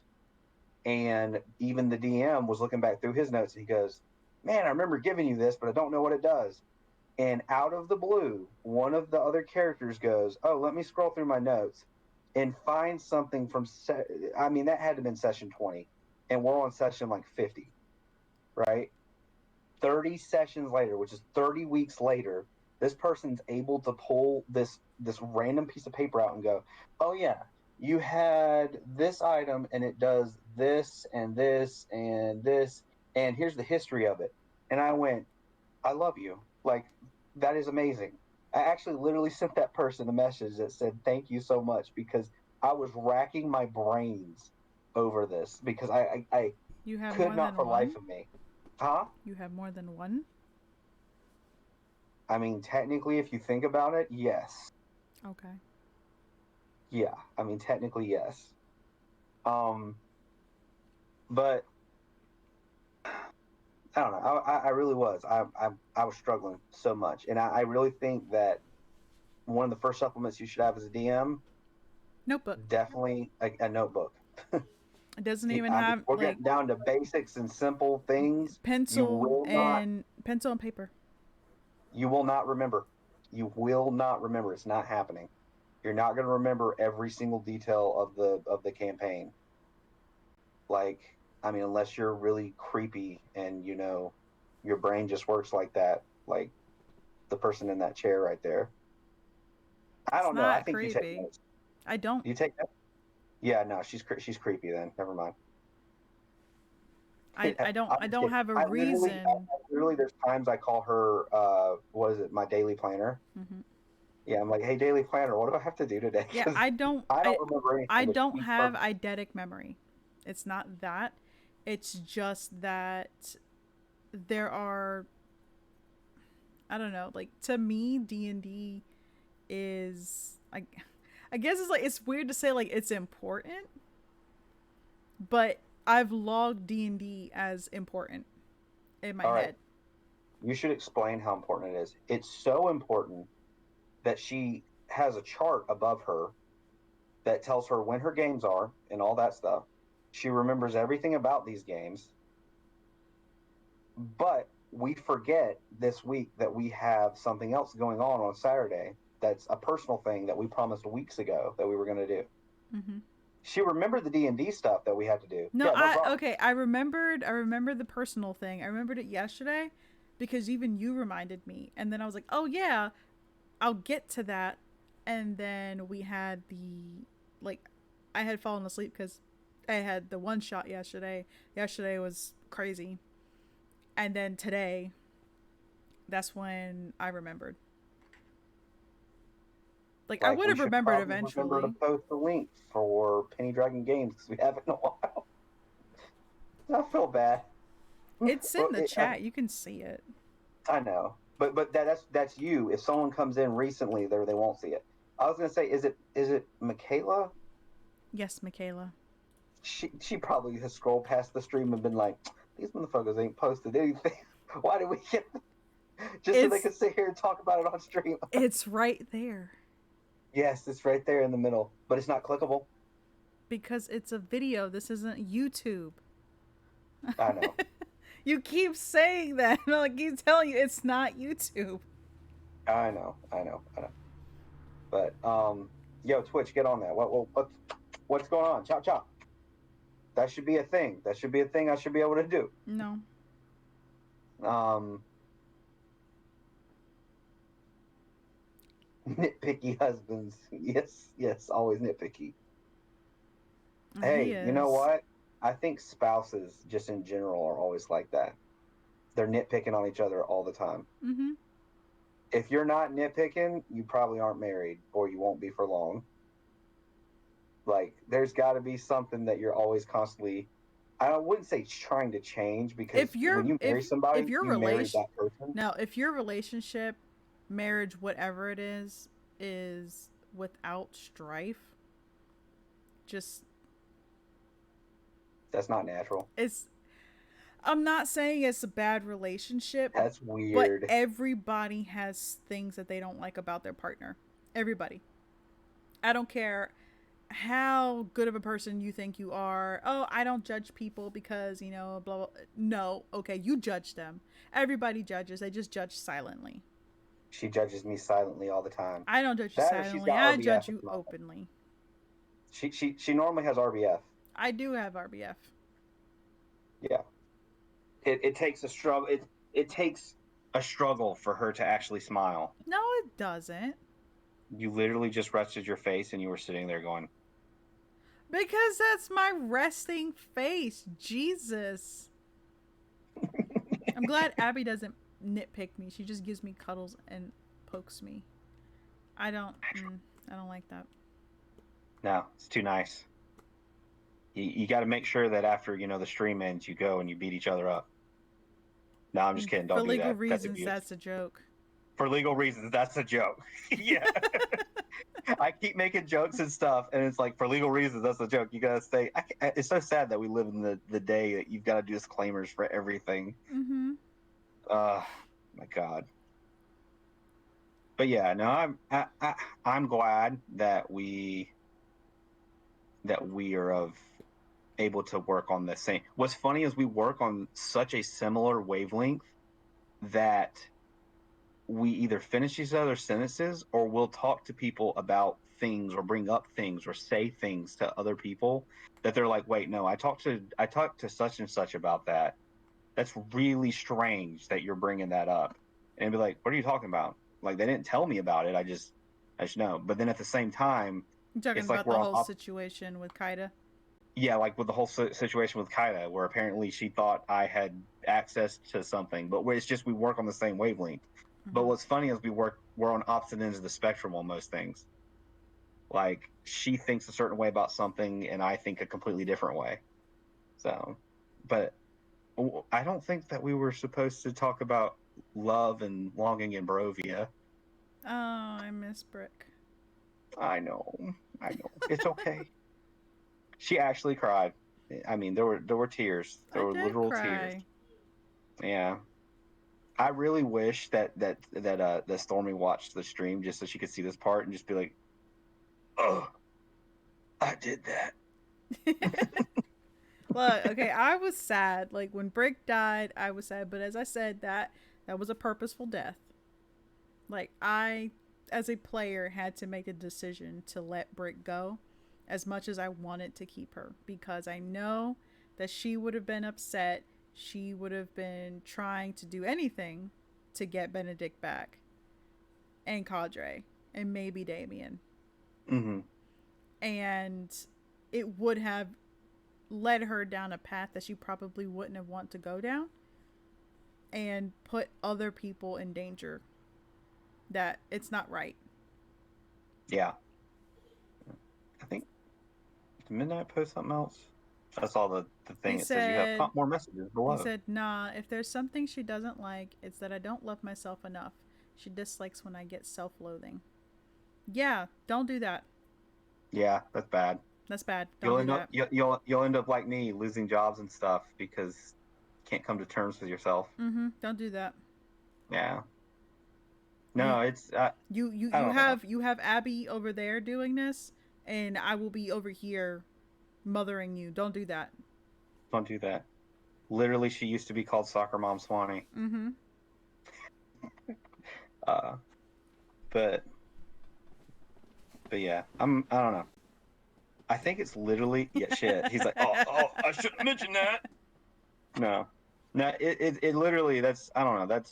That's the important thing about having people in your life because they kind of catch you when you're doing wrong and stop you from doing stuff like that because it's just a negative feedback loop.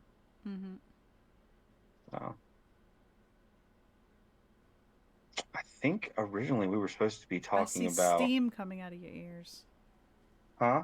I said I see steam coming out of your ears Why? cuz you're thinking too hard. I am thinking too hard. Them My brain. I'm gears are trying to go back. grinding. You ain't got no oil in there. No Yeah, lubricant. Lubricant is I'm such think. a gross word. Like not like gross like it makes me icky, but it's just a gross word like lubricant. Which is worse, lubricant or lube? Lube is bad. It's not bad. Like I just don't like the word lubricant. I I think I it's so weird. prefer I prefer lubricant because as a mechanic, it sounded more professional Nah, to I say just a lube it up. lubricant instead of saying, "Oh yeah, I'm gonna go do the lube job." That's what they would say. I'm doing a lube job because you're oiling, you're changing the oil, and you're putting grease in like joints and stuff like that. That's why they call it that. But I would much rather say, I'm lubricating. I'm going to be lubricating the. Oh God, I can't even say that. I'm going to be lubricating your undercarriage. No. Once again, another clip that's going to be on here. That's going to be damning us forever. But no, like I don't know. I find saying, I guess it's because it's a longer word, lubrication or lubricating and stuff like that. It sounds better than lube or lubing. I just don't like that. Uh, God, there needs to be an item for bards called Words of Discomfort, and it's literally just a book where like they have certain words that they say, Just and use like that it for causes. vicious mockery. I'm gonna lubricate your undercarriage. I'm gonna lubricate your I'm gonna undercarriage, and then they're gonna be lubricate your like, mother's undercarriage. and then what it does is it has like extra effects, so like it casts grease on the person you cast vicious mockery on. That'd be so funny. Oh my Dude, that'd be god. hilarious. I'm gonna lubricate your undercarriage, and they're like, "What the heck did you say? That's kind of gross." And then also grease smell. I'm But not yeah, gonna lie, that like straight up, that would be so funny. or moist, like because they literally he this is moist. I'm looking, yeah, moist. You could be like moist, and then all of a sudden I know where like the person is like if they're wearing armor, like their armor starts to rust and they take an AC penalty or something like that. I don't know. Like there's stuff you can always do. That's why I love books because they always get your mind thinking. Even stuff like Eisenhower's Vault. Did I get it right? Yes. Wow. Even stuff like Eisenhower's Vault, like literally, even though they're kind of already written out and pre-planned, they get your brain thinking on how to implement your own items in games. It gives you ideas to base them off of. So just create water in someone's lung. Though that is a container, for some odd reason that doesn't count. I don't know why. I like the idea, or the one where if you break the bead and if it fills your mouth with 5 gallons of water or whatever, and they're like your head would explode. I'm like, no, it's not a blast cap. That's not actually going to happen. Like it doesn't say that it all appears in a split second. It can still take 6 seconds. It's not going to kill you. But yeah, I would have ruled a cool that, especially the first time. Wouldn't I mean? Would you have, or would you have been like, no, nah, it's not the way it works? No, I wouldn't have. Yeah, she's that boring DM. Boring. I That's why she's am. a disaster. I She's a am. DM disaster. I am pretty boring. I'm not gonna lie, but Nah, she I'm creates. realistic. I She's realistic. I want you That's her guys point. to have a lot of fun coming up with realistic solutions to problems, not just suddenly going, cool, well, I'm going to do this and it's going to explode this person's head off. Like, you do know that it's not going to happen. That's why I'm like, I mean, like the bead, the dust of dryness. That's not going to cause somebody's head to explode. It's just going to cause water to like overflow. So you can drown because I mean, yeah. you have like 15, I think it said what, 15 gallons or something like that, or 100 gallons or whatever it is of water, and it's going to go into your body. And there you go. Like, you're going to drown, cool, but yeah, it's not going to just suddenly like gush out of your head and your head explodes. You can see that.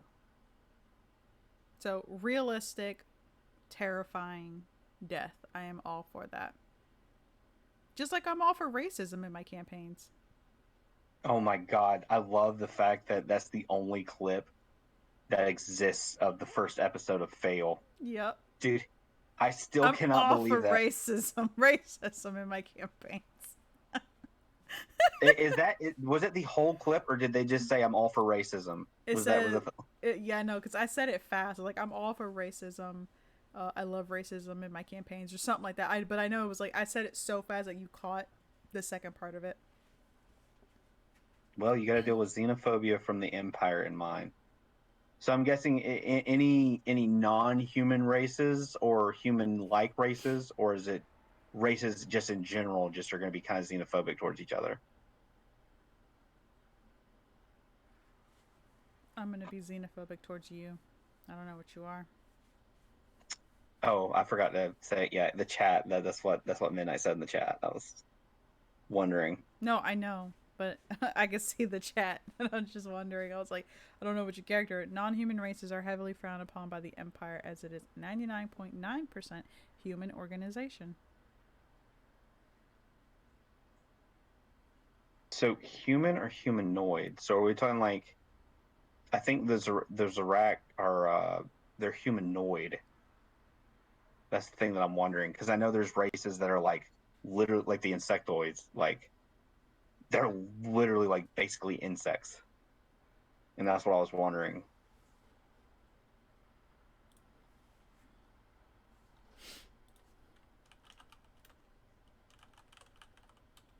because I mean, oh,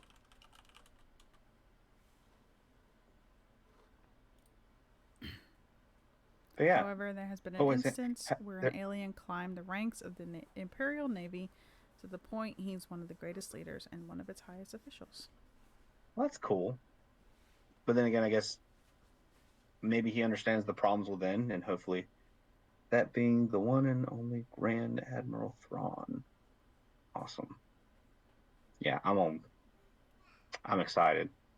I'm excited. I was burned out yesterday, but I'm excited. I want to finish that character up. You're burned out. Um, I was burned out. I bet you were.